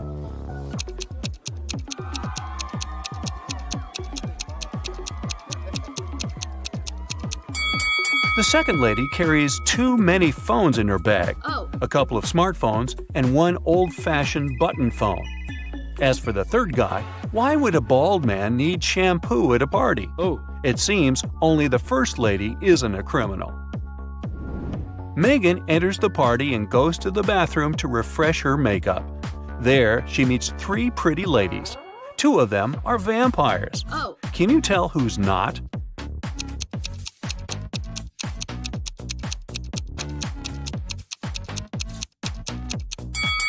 This lady who's standing next to Megan is a human because she has a reflection. Therefore, the 2 others are vampires. Megan wants to rent a cozy cabin to spend a weekend in the woods. She's looking through a special app and finds 4 available options, but only one of them is safe enough. Can you help Megan make the right decision?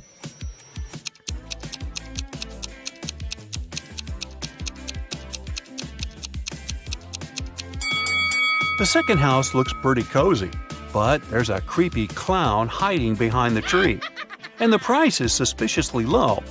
According to the info box, the third house was built 9 centuries ago, but it looks pretty modern, so it's probably a scam.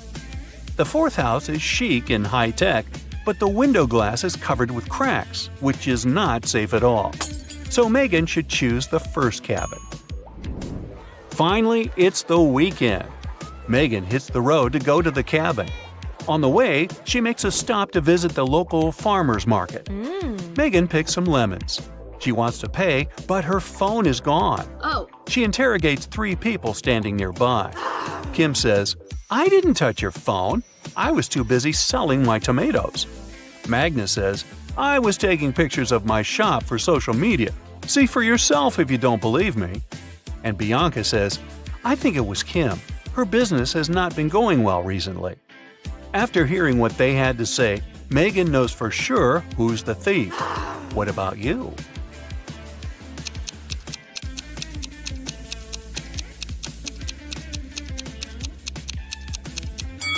Check out Magnus's basket with vegetables.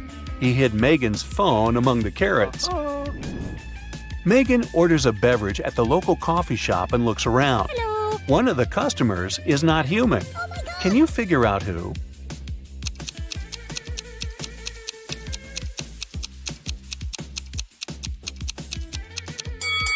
The waitress. Her eyes are blinking red. Maybe she didn't get a tip.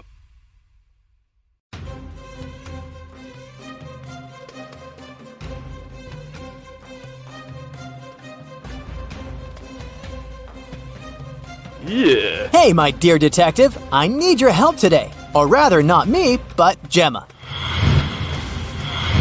She works as a manager at a large supermarket, and one morning, she receives a strange message. "There's a thief among your customers. Beware." Gemma runs out of her office and sees 3 people who look suspicious. Can you help Gemma figure out who the real shoplifter is?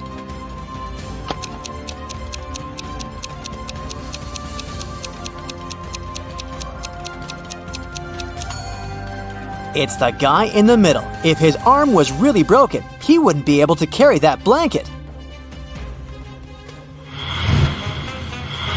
Mark's boss gave him a task to bring some important documents from his house. But when the guy arrived, he saw that the door was locked. And to get inside, he needed a password. Mark saw a sequence of numbers. 1347118. He needed to figure out the next 4 digits. They would make up the password. Can you help the guy?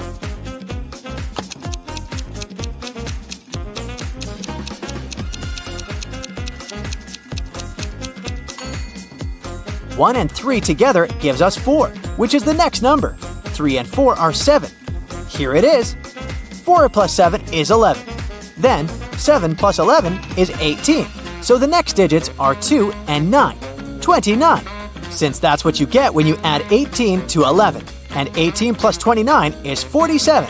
So the password is 2947. Detective Lars was chasing a criminal who had robbed a jewelry store. But the criminal managed to hide in a women's clothing store and put on a female outfit. Can you help the officer find the thief among these ladies?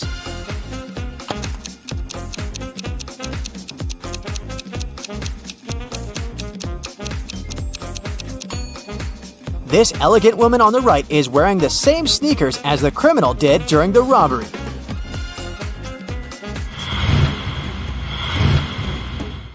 Lauren was an archaeologist exploring ancient pyramids. Once she got lost and found herself locked in a tiny room. The worst thing was that as soon as she got into the room, the door she had entered through got blocked by a rock slide. No one knew where Lauren was. She had to get out of there on her own. The woman saw another door, but it was locked. To open it, she had to solve a riddle and enter the correct 4-digit code. Can you help Lauren figure out the code?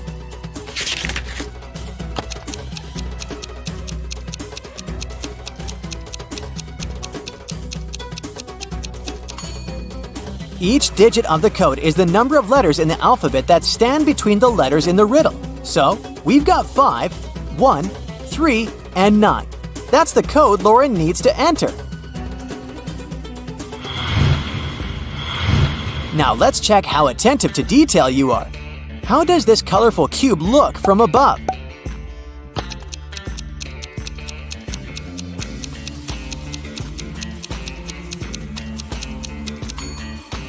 The correct variant is picture number 4. The next task, try to find all the differences between these two pictures.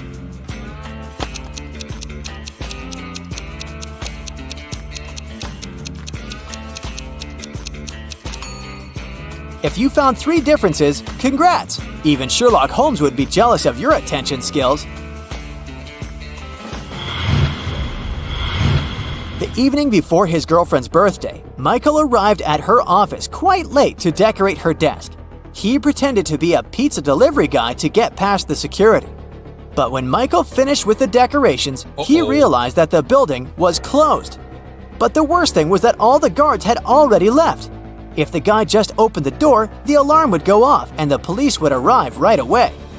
Michael found a locker with a few tangled wires inside. One of them turned off the alarm. Another was responsible for fire detectors, and the last one turned the cameras off. Which wire should the guy cut?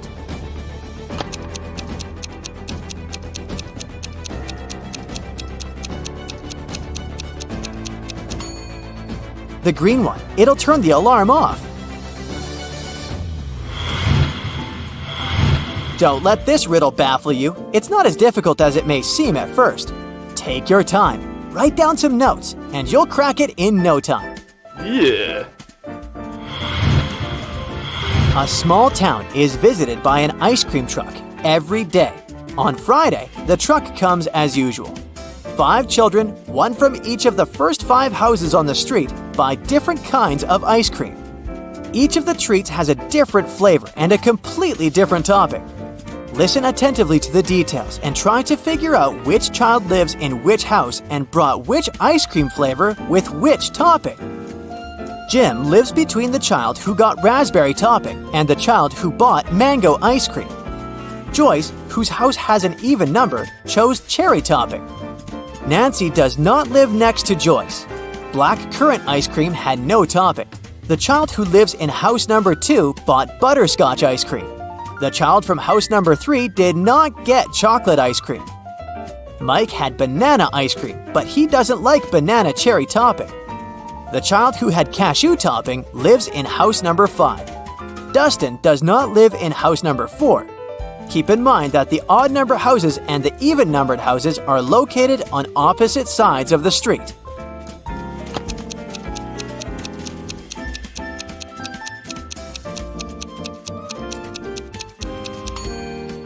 So, here's the answer. Jim lives in house number 3, and he bought blackcurrant ice cream with no topping. Dustin lives in house number 2, and he got butterscotch ice cream with banana cherry topping. Nancy lives in house number 5, and she had mango ice cream with cashew. Joyce lives in house number 4, and he bought chocolate ice cream with cherry topping. Mike lives in house number 1, and he got banana ice cream with raspberry.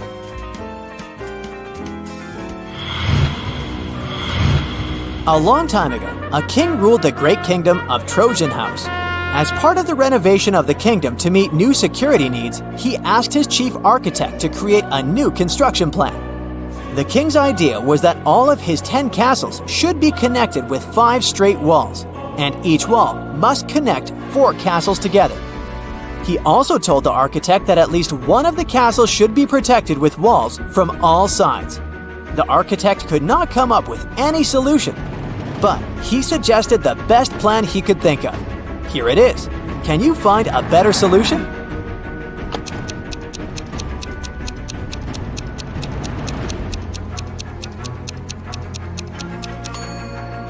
That's the solution the king will like much more.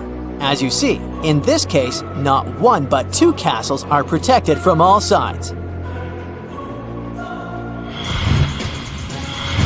12-year-old Adam knew his older brother Philip, who was 20 years old, got some money for his birthday. But however hard Adam tried, he couldn't find it. One day when Philip was away, the boy sneaked into his brother's room. There was no money, but Adam found a map. His brother had hidden his cash in the garden. Adam followed the instructions to a T. 10 steps to the left, 15 to the right, then 8 straight ahead. It must be here. The boy started to dig. He wasted 2 hours and still found nothing. Did Philip trick his brother?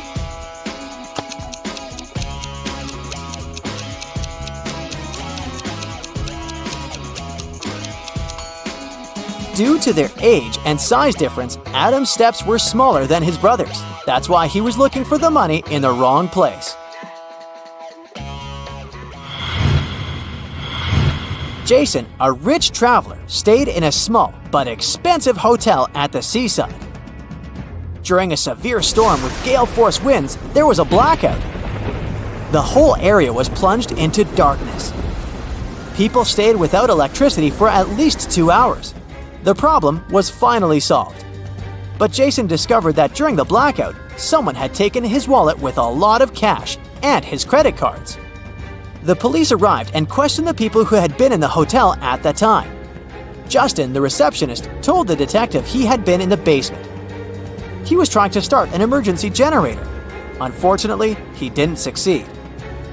Nicole, another guest, said she had arrived an hour before the blackout. She was exhausted. She lit several candles, unpacked, cleaned herself, and went to bed. Gregory, the hotel driver, said he'd been at the airport. A new guest had arrived and he went to pick them up. The police immediately figured out who was lying. Can you?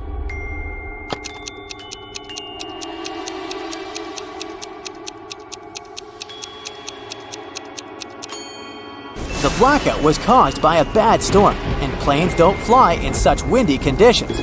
Then how could someone arrive by airplane? Gregory lied. Look at this picture attentively and try to figure out what's wrong here.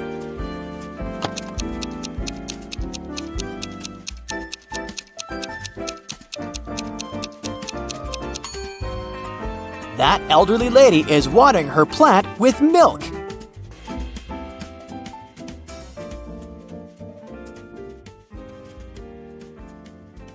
Okay, get ready for the ultimate attention test. Every smallest detail might turn out to be crucial. Let's find out how sharp your eyes really are. Look at these glasses. They're filled with water, and each of them has some object inside. Can you tell me which glass has the largest amount of water?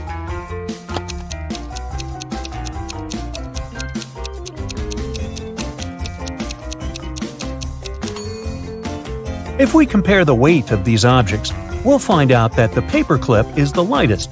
That's why the glass holding it has the largest amount of water.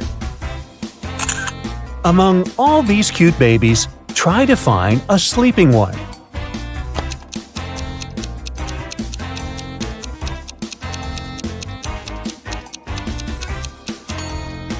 Right, here it is. Wow, that was tricky. Bunnies, bunnies, bunnies. But I know for sure there must be an egg hiding among these cute creatures.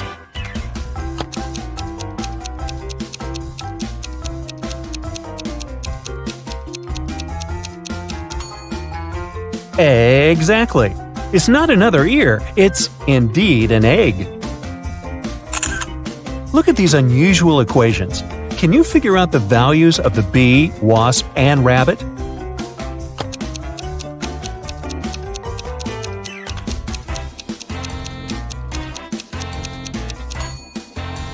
The wasp is worth 10, the bee is 12, and the rabbit is worth 6. Now, to crack this riddle, you need to use all your attention skills. Mike was going to take his corgi to the vet, but the pooch has run away and hidden in the garden. Can you find it?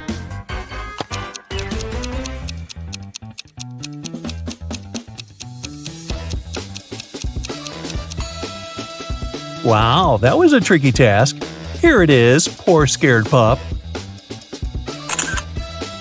A lot is happening in this picture, but you just need to spot one thing, a banana.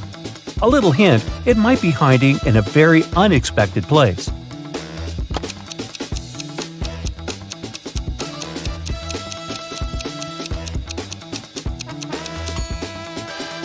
This girl is wearing it as a hairband. Did you manage to spot it? Peter needs to take his dog for a walk, but it's raining outside and the pooch doesn't seem eager to leave this cozy living room. Can you help the guy find his pup?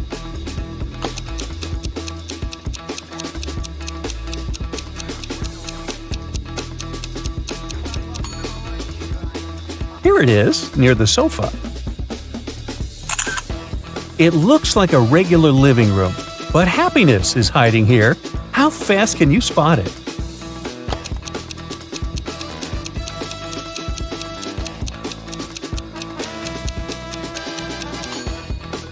Here it is.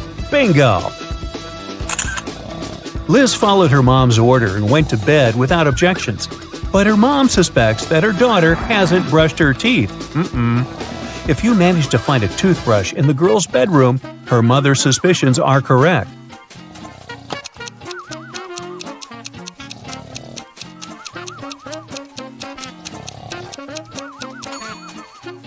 The toothbrush is hidden on that shelf. Uh-oh, someone is going to be in trouble tomorrow. Despite cold winter weather, Mark set off on a photo trip. His main goal was to capture a bear on film. Unfortunately, Mark isn't very attentive. A bear is watching him, but he doesn't notice the animal. Let's see if you'll be able to help the guy and find a bear in this image.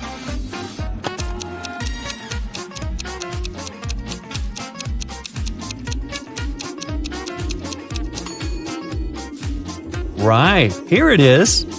What a curious creature. Look at this image. How many triangles can you see?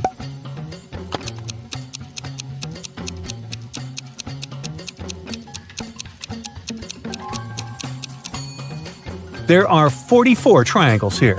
Have you got it right? What seems to be odd in this picture?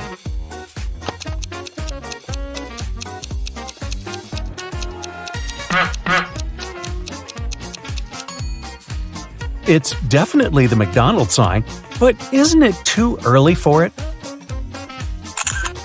How good are you at math? We'll see in a moment. If A plus A equals B, B plus B equals D, A plus D equals E, then how much is B plus D plus E?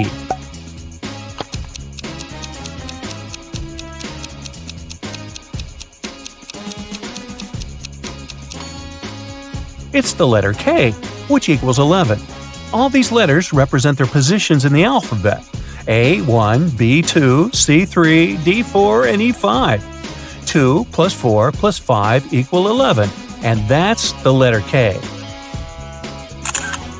Now, look attentively. Can you find a car in this black and white image?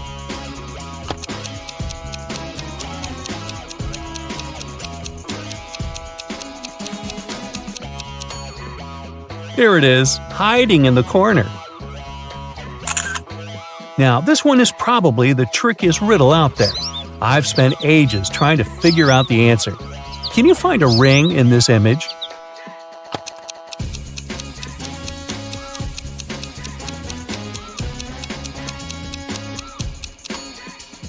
Here it is, placed on top of a carrot.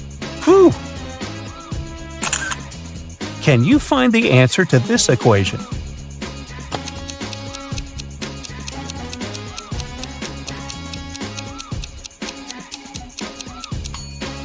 The answer is 3. See for yourself. A cat equals 4, a mouse is 3, and cheese is worth 2. Then, 4 minus 3 plus 2 is 3. Take a look at these creatures. They all seem to be zombies, but in reality, just one of them is the real monster. Can you figure out which one?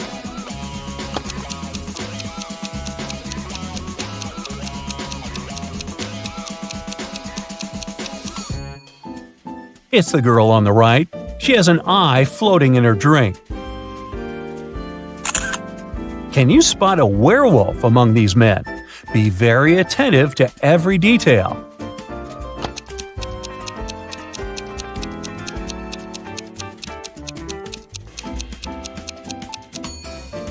I hope you've noticed that large, beautiful full moon shining through the window. Then you must have deduced that none of these men is a werewolf. Otherwise, he would have already transformed. Your friend has invited you for a walk in the park. She offered you 3 places to choose from. Which one should you pick?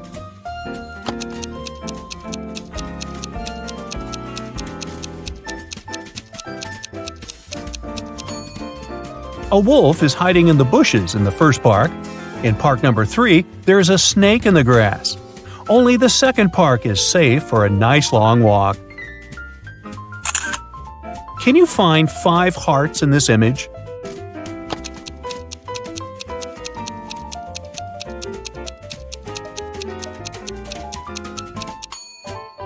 Here they all are.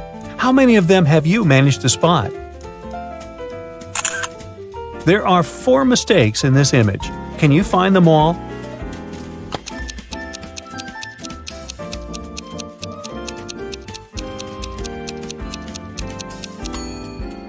One, the dolphin seems to be missing its flippers.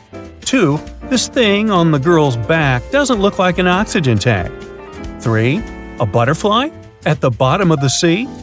4, someone has written SOS on the sandy bottom. I guess it's pretty much useless. No one is going to see this cry for help anyway. Larry's mother asked the guy to do some grocery shopping. She gave him a shopping list and her bank card. But the woman knew her son was very absent-minded. That's why she gave Larry a small note in case he forgot the card's PIN number. When the guy was at the register, he realized he had indeed forgotten the PIN. Larry pulled the note out of his pocket and immediately remembered the PIN. Can you figure out what it was if the note had a fly, a cat, a person, and a snake drawn on it?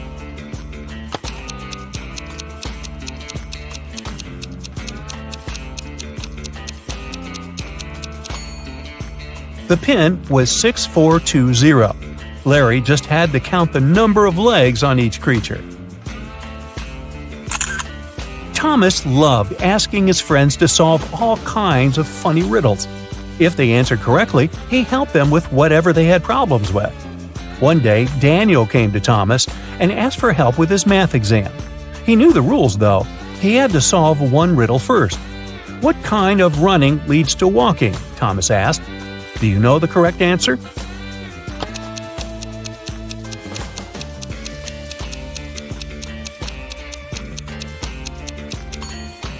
Daniel said, running out of gas, and he was right.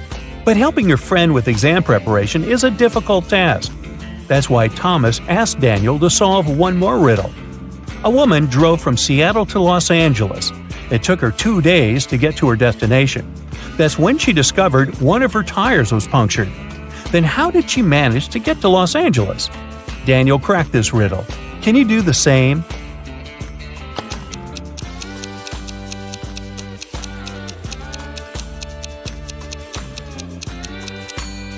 The punctured tire was the spare one. Ooh, that was lucky. Detective Oliver Smith was leaving for work in the morning when he saw a man running out of his neighbor's house. He stopped the guy who said his name was Paul. He came to visit his colleague about 30 minutes ago and saw him fighting with a man. The door was locked and Paul couldn't get inside to help. While he was trying to find the way to enter the house, the criminal left. Paul entered and saw his colleague lying on the kitchen floor, unconscious. Oliver and Paul came into the house. Nothing seemed to be out of the ordinary, but after looking around the kitchen, the detective arrested the man. Why?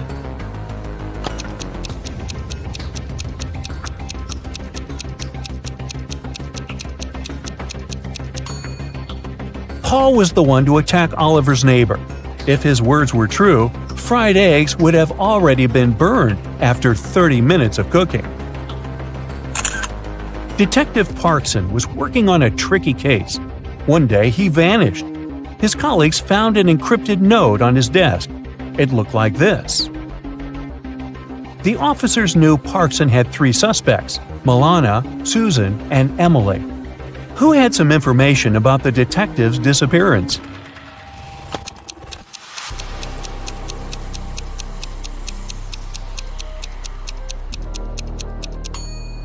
After some time, one of the police officers cracked the code. D plus 1 equals E, L plus 1 equals M, and so on. It was Emily who knew where the detective was. Well, aren't you the smarty pants? Good work. Yeah.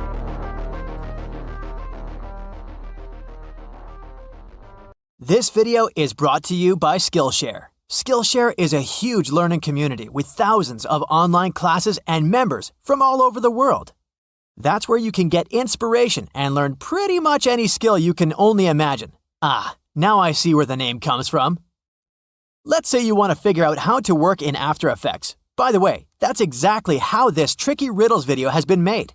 Well, Skillshare is the answer. There, you'll find all kinds of classes, including the ones on how to animate illustrations. I'm talking about the course Animate Your Illustrations with After Effects, curated by motion designer and illustrator Manon Luar.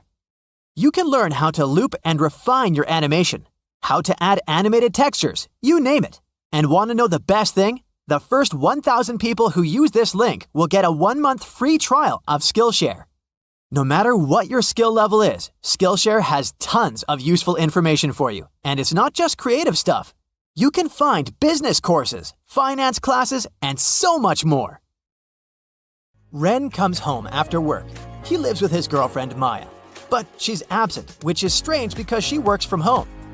Ren finds this note on the fridge. After looking through the note, he calls the police and says, "Please come over. Someone kidnapped my girlfriend." How did he know?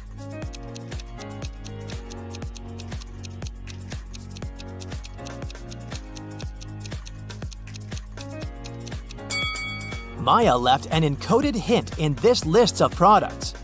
The number shows which letter you should take away from each word. I from fish, A from apple, M from watermelon, and so on. And finally, we'll get, "I am kidnapped." The police search Ren's apartment for clues. They find a fresh postcard from Maya's ex-boyfriend Frank among her documents. There's a weird poem on the back of the postcard. Frank is a literature teacher. He was always good at writing, and he couldn't make such mistakes. The officer reads the poem and realizes that Frank kidnapped Maya. How did he know?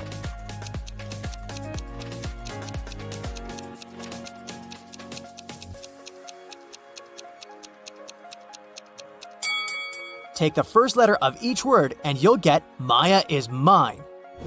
The police decide to issue a search warrant, but Ren can't wait. He goes to Frank's house to save Maya. On the way, he sees these 3 people in the neighborhood. Can you spot who's suspicious?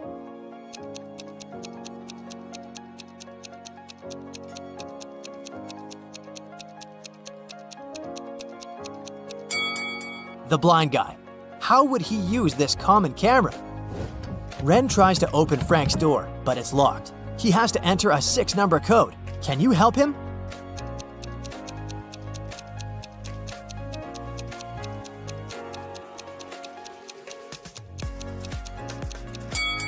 This picture is a hint. If we count all the points of intersection of the circles, we'll get the code 237640.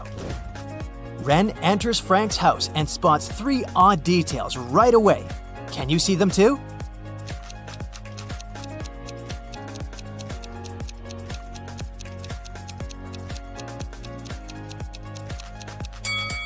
The carpet is flying. There's a boot boiling on the stove. Take a look at Maya's portrait on the wall. Her eyes are moving. Ren finds Maya in the basement. She looks scared. Frank pops out of nowhere and offers Ren a deal. I'm gonna tell you 3 facts about Maya. If you manage to spot one lie, I'll let both of you go. Ren agrees. Maya and I met at college. Snakes are her biggest phobia, and Maya was the first woman who I kissed. Can you help Ren spot one lie?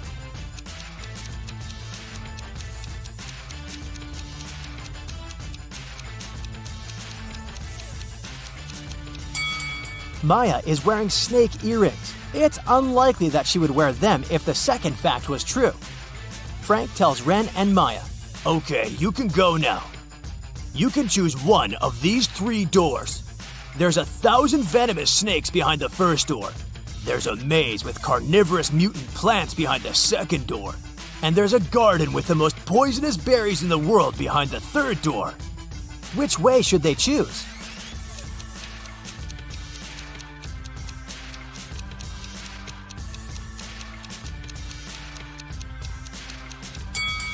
The third one, nobody said that they have to eat the berries. Maya and Ren come home. Suddenly, a ball breaks their window. They look outside and see 5 teenagers playing basketball. One of them broke the window. Each makes 3 statements. 1 is false and 2 are true. Ken says, "I didn't do it. Jessica will tell who did it. One of us is in big trouble." Love says, "Mia did it. I didn't do it. I don't even like to play basketball." Victoria says, "I didn't do it. Mia and I are good friends. Jessica doesn't know who did it." Mia says, "Love lied when she said I broke the window. I had never seen Victoria before today. I've never broken a window in my life."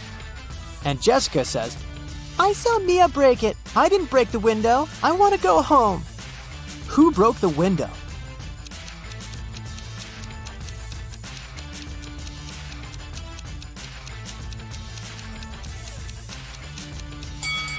Mia's statements 1 and 3 must be true since each player told only one lie. Therefore, Mia's statement 2 is false. Now the words of all the other players can then be proven true or false using this information. Since we know that Mia's statement 2 is false, Jessica's statement 1 and Love's statement 1 have to be false. Ken's statement 2 has to be false, since Jessica didn't tell who did it. So now it's obvious that Victoria did it. Maya has 2 friends, Claire and Naomi. They're both beauty bloggers. One of them is a beginner, while another has 1 million followers. Can you guess who's more popular?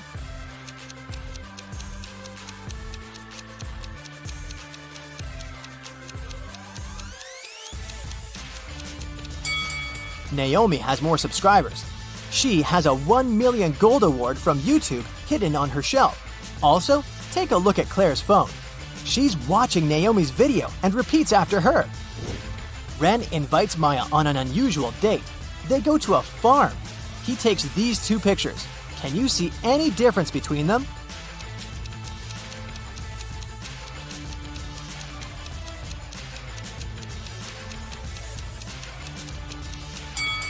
Here they are. Ren's landlord is selling his apartment, so he asks Ren and Maya to move out. Ren decides to take some extra job to raise his income so that they could afford to rent a cozy cabin in the woods. He's been working as a graphic designer all his life, but now he's open to new options. Can you help him find the most reliable offer on his wall?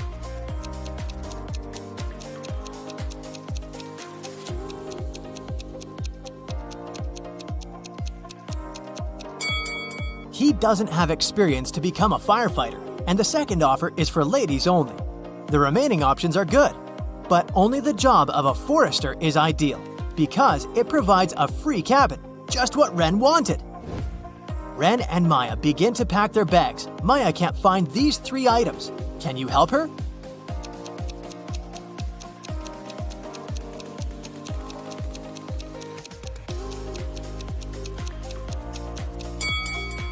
Here they are. Maya and Ren are visiting the local farmer's market. Can you find a ghost among all these people?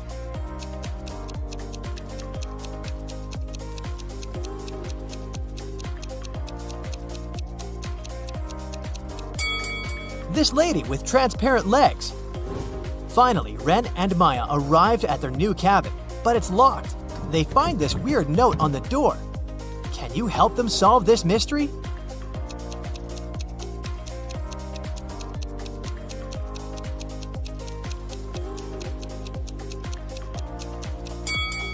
Replace every letter in this note with the one after it in the alphabet, and we get key under Rosepot. Ren, Maya, Rose, and Mike are best friends. They gather to celebrate Thanksgiving at the cabin. They agreed to buy gifts for each other. Ren buys a little statue. Maya buys a bottle of perfume. Mike buys a watch. And Rose buys a phone. The gifts were packed in identical boxes. Finally, the friends exchange gifts. Everyone gets someone else's box. Mike got neither a statue nor perfume, and Rose got the watch. What did Ren get?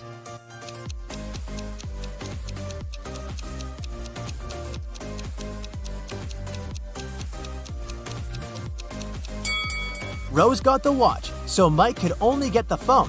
It means that Ren got the perfume and Maya got the statue. In the middle of the party, Ren goes to the toilet. He leaves his phone on a table. In a while, he returns and finds out that his phone is missing. Ren asks everyone just one question. What did you do when I was in the toilet? Rose says, I was watching a movie in the living room. The story is so sweet. Mike says, I was decorating the living room. I think I heard your phone vibrating, but I didn't bother. And Maya says, I applied makeup in the bedroom. Do you like it? Can you guess who stole the phone?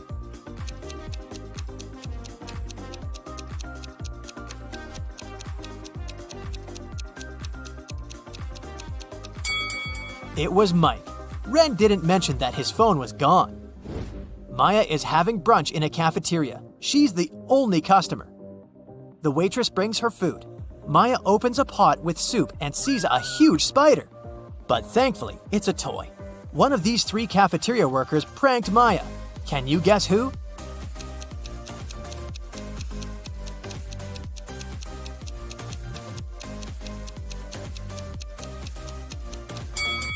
It's the guy on the left. He's the only one who doesn't hold a phone. His gadget is on the stand here, filming Maya's reaction.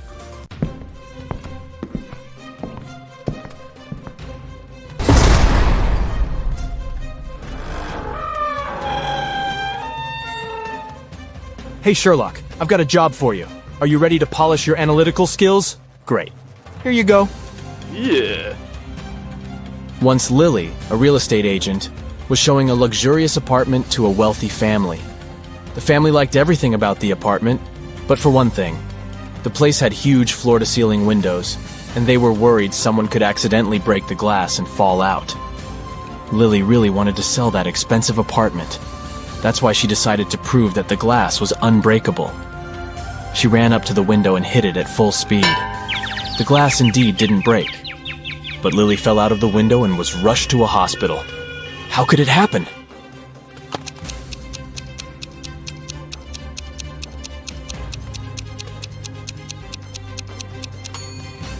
The glass didn't break, it simply popped out of its frame. One day, Detective Morris decided to have a walk in the park. In the middle of his stroll, he got a call from his assistant. It turned out that a huge pile of plastic on the outskirts of the city had disappeared overnight. The detective rushed there, and guess what? The information was true. But the most bizarre thing? There were no tire tracks or any other marks around the place. But then, how could the thief transport so much plastic without using a vehicle? Suddenly, Detective Morris noticed some weird footmarks. Can you help the man understand who they belong to?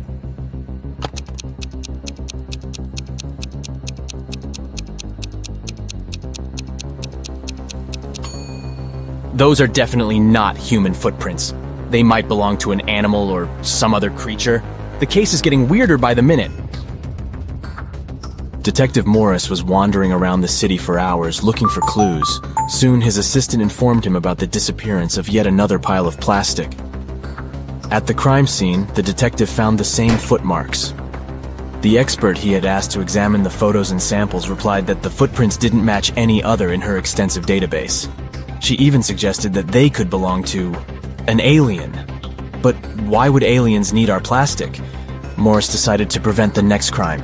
He went to the outskirts of the city again and spotted 2 piles of garbage. Look at them attentively. Which one might aliens want to steal?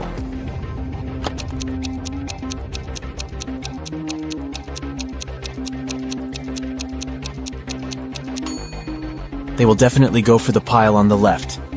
There's too much stuff made of iron in the right pile, but aliens are after plastic, so pile on the left it is. Detective Morris decided to catch the aliens red-handed. In an hour or so, the man noticed a spaceship landing not far from the piles of trash. An alien climbed out of the spaceship and transported the pile that contained plastic into the ship. Detective Morris was shocked, but there was no time for panicking. A small door was open in the side of the spaceship. He sneaked inside. He only had some time to look around when a siren started blaring. Oh no! Are they gonna take off? The man rushed back to the door, but it was already locked. Luckily, Morris noticed a math equation on the door. It looked as if it was made out of matchsticks. 5 plus 7 equals 2. But the answer was wrong. By trial and error, the detective understood he could only move one matchstick to make the equation correct. How can he do it?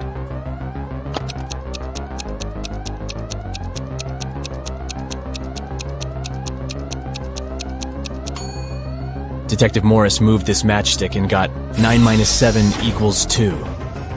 The door opened, and the man ran for his life. But the main question remained unanswered. Why did aliens need our plastic? Write your ideas in the comments below. Now look at these animals on the screen. A cat, a camel, a cheetah, a chicken, a crocodile, and a pig. Which animal doesn't belong here?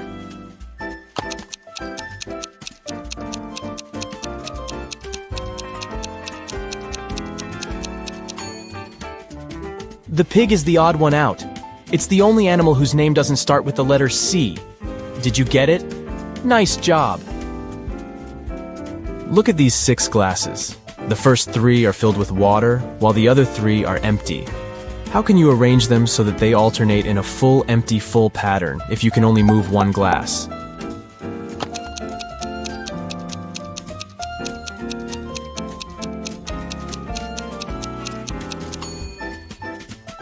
Pick up the second glass and pour the water into the 5th one. Here you go. Now you have 7 guests at your birthday party. And your task is to figure out how to divide your very round birthday cake into 8 equal pieces by making only 3 cuts.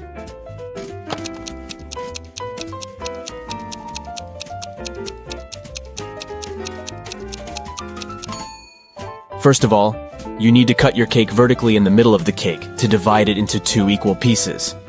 Repeat the same process, but this time, make a horizontal cut. Now you've got 4 slices. And the final 3rd cut should go laterally across the cake. Voila! You've got 8 equal slices. Look at these bottom lines and try to figure out which of them is the continuation of the top one.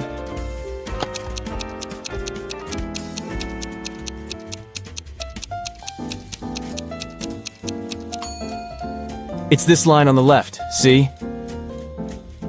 You've been kidnapped by an insane scientist who's going to test his new protective cream on you. After covering you with this lotion, which you absolutely don't trust, he offers you to choose one of the 3 containers he'll then throw you in. One of the containers is filled with radioactive waste. In the second container, there is an acid that can eat even through metal. And the 3rd one is filled with lava from the largest volcano on Earth that erupted a year ago. Which container should you choose?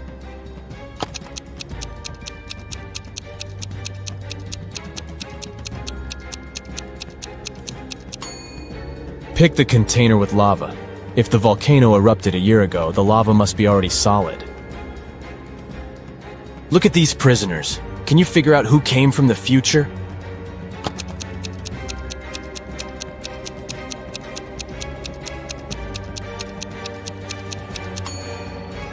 It's the guy in the middle.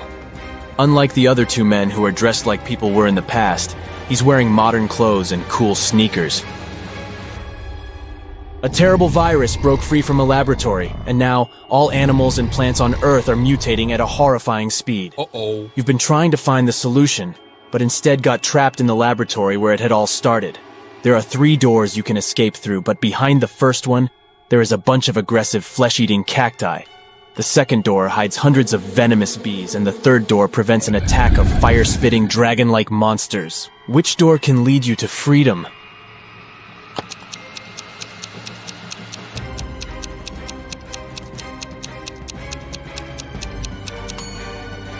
You can get out of there alive if you choose the first door. Even though the cacti eat flesh, they're still plants and can't move, so you can easily get around them. You're trapped in a room that's steadily getting filled with water coming from a tap in the wall. There are no windows in the room and the door is blocked. You have a mop and a big bucket. What can you do to survive? Yep, you don't have any options in this riddle, so think of your own way to get out of this situation.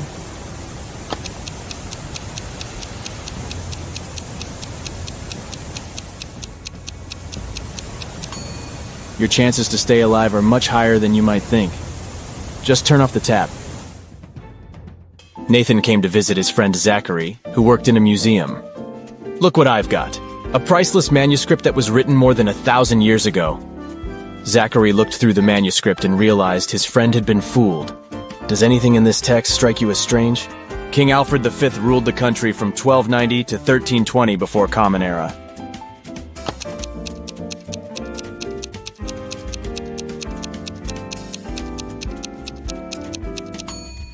If we talk about the dates before the Common Era, they should be in reverse order. The original text would read, King Alfred V ruled the country from 1320 to 1290 before Common Era.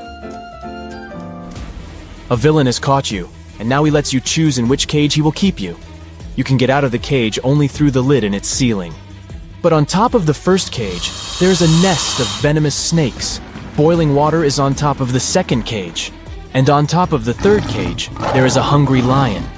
Which cage should you pick to be able to escape when the villain falls asleep?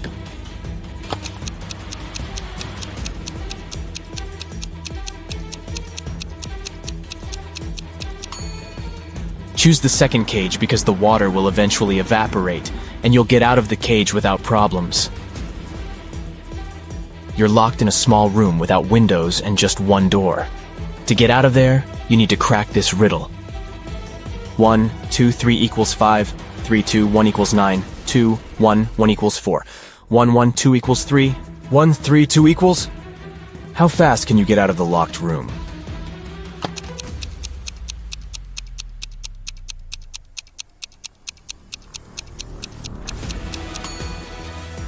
The answer lies in the addition of the second and third digits, and the multiplication of the sum by the first digit. Let's take the first equation.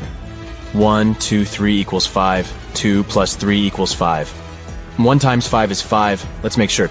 3, 2, 1 equals 9. 2 plus 1 equals 3. 3 times 3 is 9. Then the answer we need is again 5. 3 plus 2 equals 5. 1 times 5 is 5. Now, let's check if you can think outside the box. A few rebus puzzles will do the job. Yeah. Try to figure out this one. Way. Progress.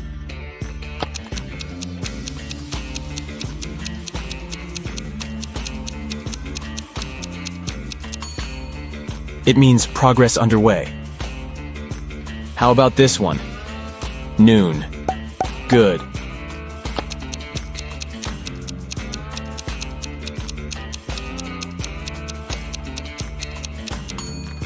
It's good afternoon. Pay attention to the arrangement of the letters. C, L, E, A, N. Do you think you can figure it out?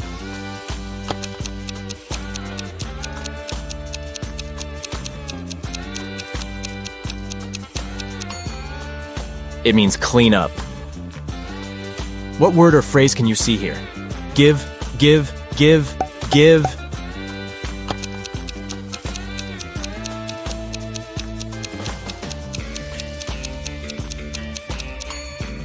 It stands for forgive.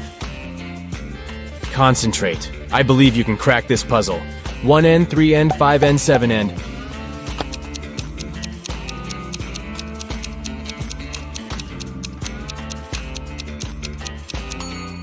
This rebus hides odds and ends. Try to figure out this one. Stay 4NCE.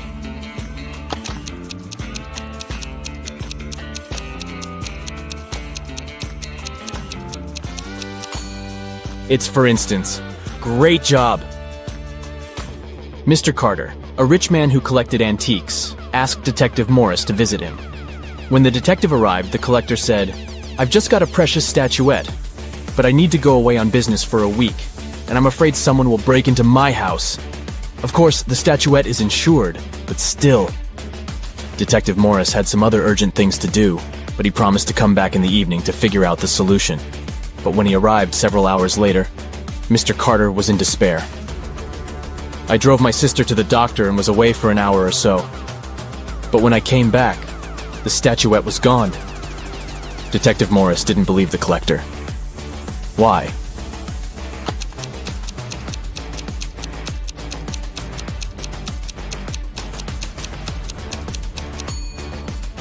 When he left the house in the afternoon, he noticed an apple lying in front of the left part of the gate. It's still there. But for a car to drive through, both parts of the gate have to be open. This means that Mr. Carter lied about leaving his home by car. Several gold bullion bars were stolen from a bank. The police had a few suspects. But when they arrived at the main suspect's house, they realized they had forgotten to bring a warrant. The man told them he wasn't going to allow them to search his house. "Come back with the warrant and we'll talk." An hour later, the police officers came back with the needed documents. They thoroughly searched the house and the garden, but didn't find the gold.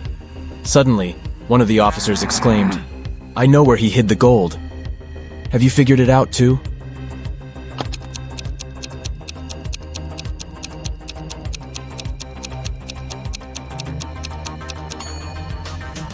The gold is in the swimming pool.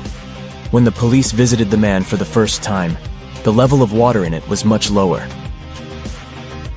A very famous painting disappeared from a museum.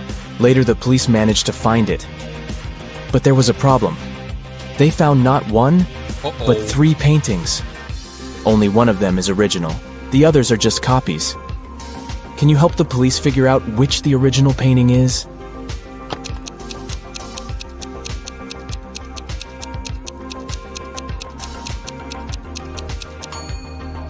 It's the one with the brown frame. Take a look. All frames in the museum are made in the same style. You've got accepted to the best school of witchcraft and wizardry.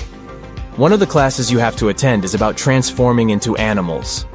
There are 3 professors who teach this class. Each of them specializes in transforming into a certain animal. Look at your professors and try to figure out what kind of animal each of them turns into.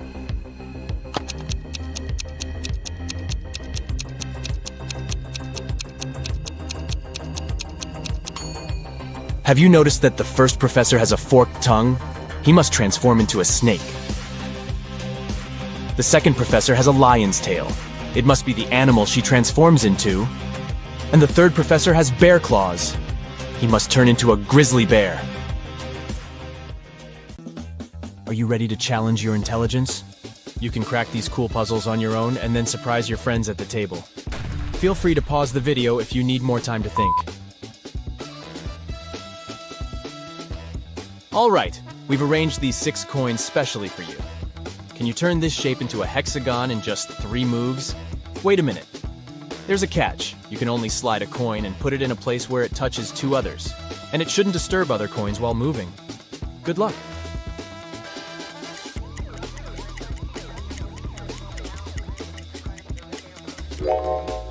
Well, have you cracked it? Here's the right answer.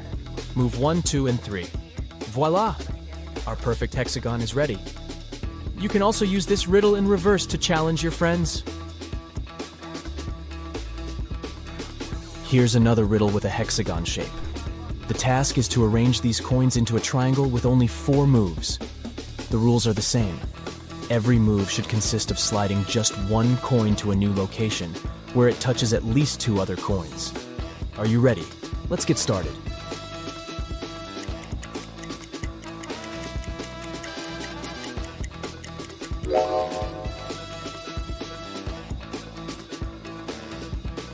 Here's the correct solution.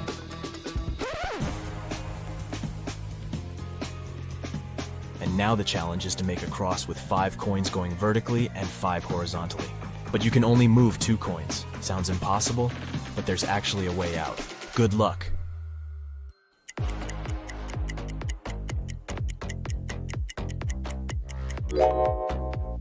You probably think that the number of coins is not enough to complete this task, but if we put a stack of 3 coins in the center, it becomes quite possible. Magic! The next puzzle will also check your ability to think outside the box. 8 coins are arranged in an H shape. The challenge is to move just 4 coins to create an O shape. Each of the 4 coins must always be touching 2 others in the shape, and no gaps are allowed.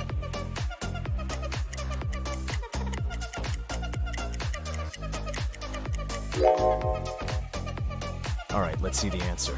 1, 2, 3, and 4. It's a lot easier than it seems.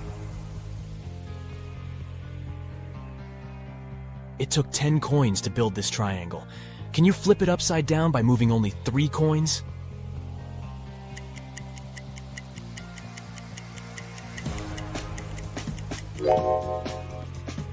First of all, grab this top coin and move it all the way down here. And now just level up these 2 coins. And voila, the triangle is flipped. Here comes the next puzzle. This square shape consists of 9 coins. The challenge is to turn the square into a triangle shape by moving only 2 coins. You can move them anywhere, but you have to use all 9 coins in the final shape. Can you solve it?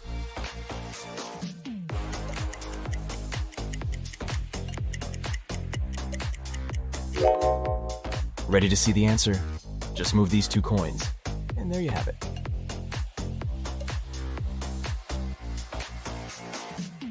Feeling dizzy already, but there's actually an alternative answer to this puzzle. Want to try? Let's put the coins back in the initial position and think again.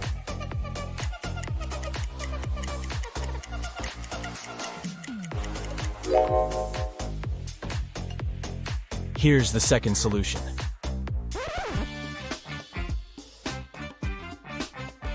The next task is to move just 1 coin and make 2 lines. Each line should consist of 4 coins. Can you do it?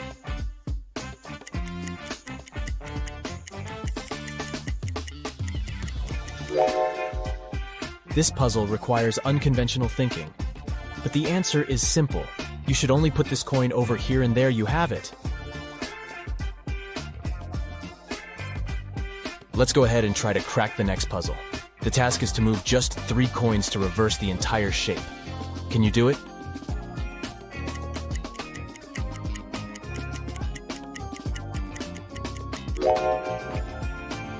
Ready to see the solution? Step 1. Move this coin over here. Step 2. This one goes here.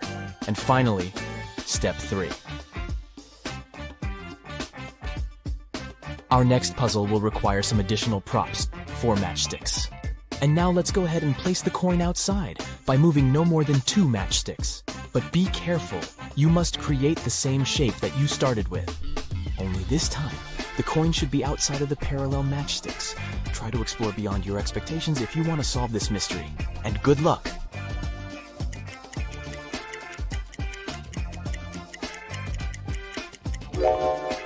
Well, how's it going? Here's the solution.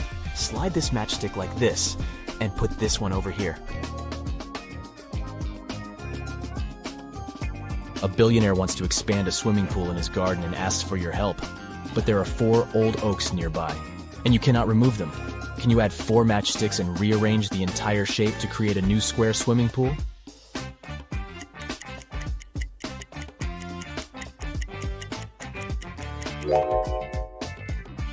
Here's the solution.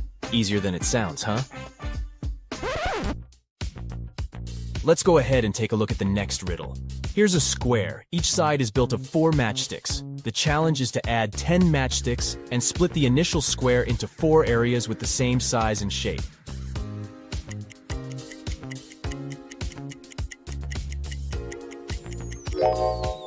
How's it going? Have you cracked it? Here's the correct answer. These matches are arranged into the shape of a David star. The task is to add 12 matchsticks and create 9 rhombuses. Can you do that?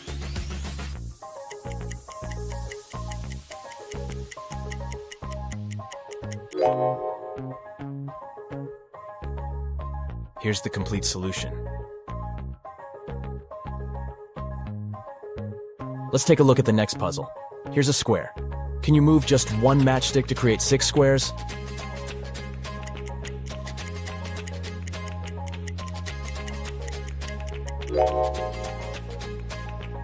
Voila, 1, 2, 3, 4, 5, and 6. There are 10 matchsticks placed in 2 directions, 6 placed vertically and 5 horizontally. The challenge is to move one matchstick so that there are 6 matchsticks in both directions.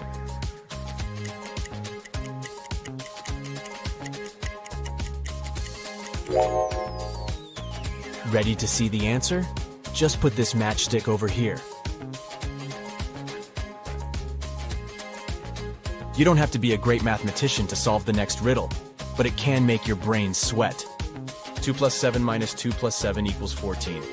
Can you move just one matchstick and change the final result to 30?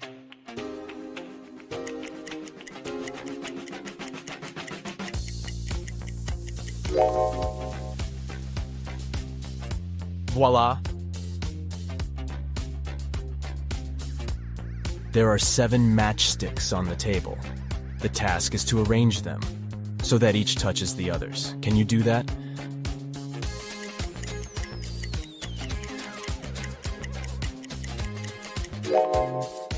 Nobody said that all matchsticks have to be flat on the surface. So this is what the correct solution looks like from the top. You should put the 7th matchstick vertically at the center. The next puzzle is harder than it looks. There are 3 silver coins and 2 gold coins on the table. They're set up one by one. And the challenge is to rearrange them into the following position to separate gold from silver in just 5 moves. But there's a catch. You can only move a pair of gold and silver coins together. They have to touch each other. For example, this move is okay, but you cannot make it this way. Ready to try? Remember, 5 moves only. You can pause the video if you need additional time to think. Let's begin.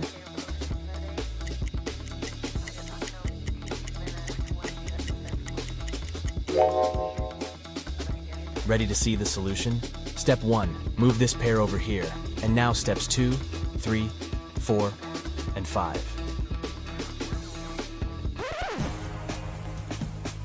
And now please welcome our next riddle. You're gonna need 5 matchsticks and 1 coin to show it to your friends. The task is simple. Make the coin get inside the house, but you can only move 3 sticks, and you can't touch the coin. Let's begin.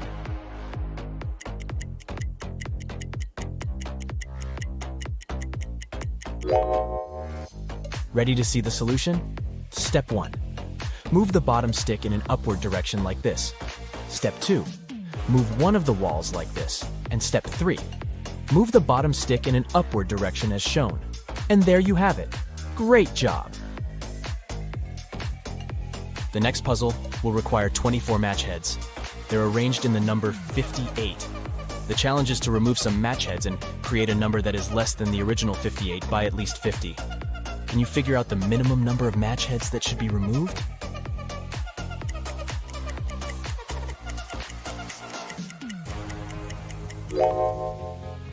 To solve this mystery, you need to take away at least 2 match heads. This way, you'll get the number 5.9, which matches the task perfectly. Next one. Here's a shape that you need to transform. The challenge is to remove only 2 matchsticks to get 8 triangles. Can you do that?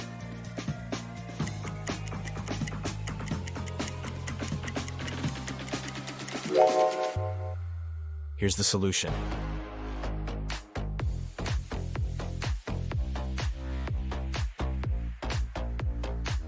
Ready for the next puzzle? This equation contains an obvious mistake. 77 minus 77 is not equal to 77. But you have a chance to fix it by moving 2 matchsticks. Can you make it correct?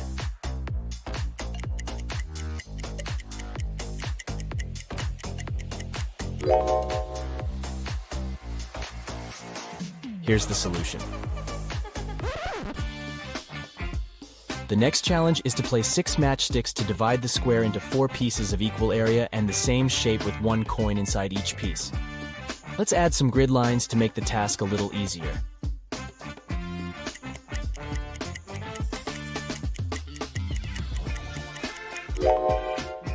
Ready to see the solution? Here we go. With 4 matchsticks, you can easily divide the square into 4 similar pieces. But you're given 6 matchsticks, and the task was to separate all coins. That's why you should use more sophisticated shapes and place the matchsticks like this. And we get 4 similar pieces with 1 coin in each. Let's go ahead and crack some geometric puzzles. How many triangles do you see in the picture puzzle below?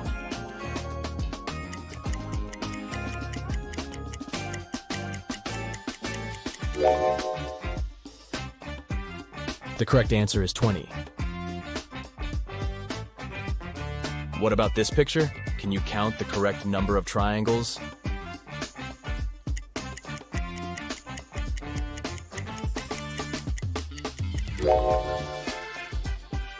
There are 26 triangles in this image. The next puzzle will take some time and patience. Can you count all the triangles in the snowflake picture?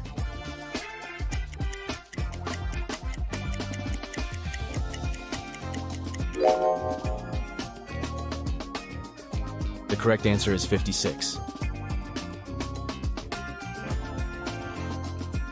I have a head and a tail that will never meet.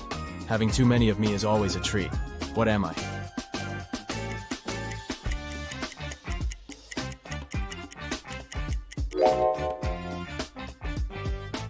The correct answer is a coin. Which fruit is also a bird and a person?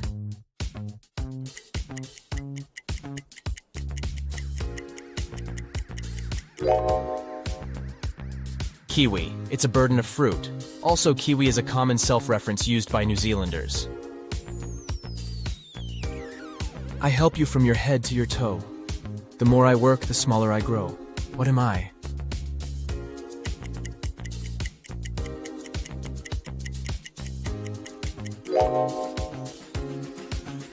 I'm a bar of soap. I can fly but have no wings. I can cry but I have no eyes. Wherever I go, darkness follows me. What am I?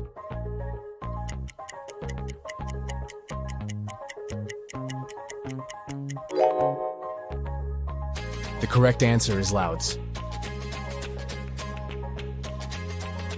I have branches but no fruit, trunk, or leaves. What am I?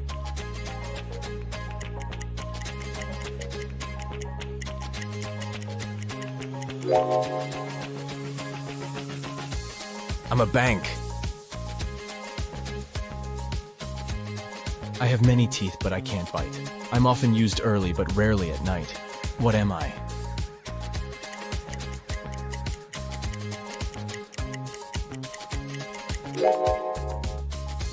The correct answer is a comb. Whenever you see me, you clap for me. Though you hate me, you prefer me to my wife. Who am I?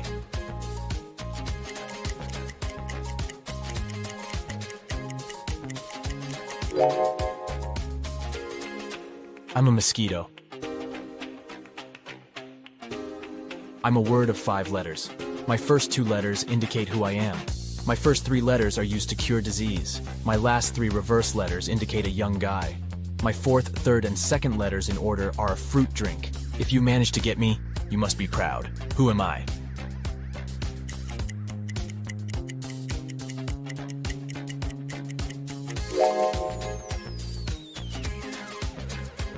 I'm a medal.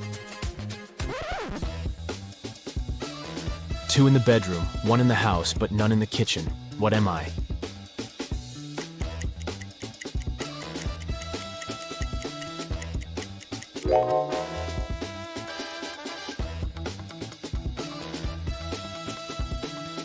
The correct answer is the letter O.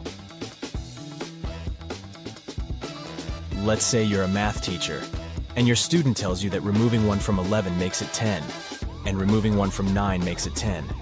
Is your student wrong?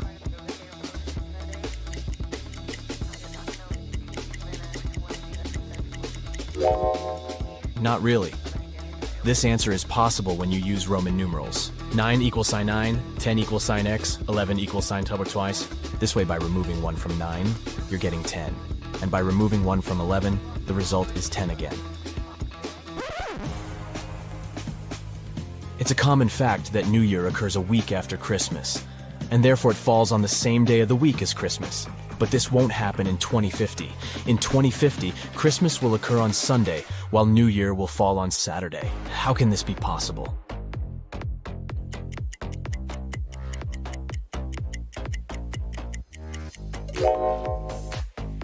To solve this mystery, we should read the question very carefully. New Year does fall after Christmas, but that happens in 2 different years. The question is put up against the year 2050, so there will be 51 weeks and 2 days in between them, as New Year will appear on January 1st, 2050, and Christmas will happen on December 25th, 2050. Take a look at this picture. Can you figure out what's wrong here?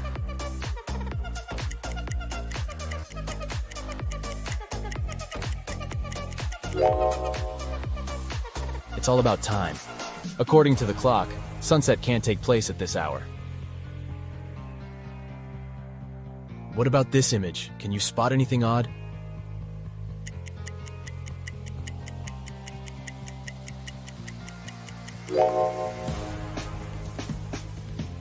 Min and Max are on the wrong sides. Let's go ahead and take a look at this bus stop. Can you find any weird details?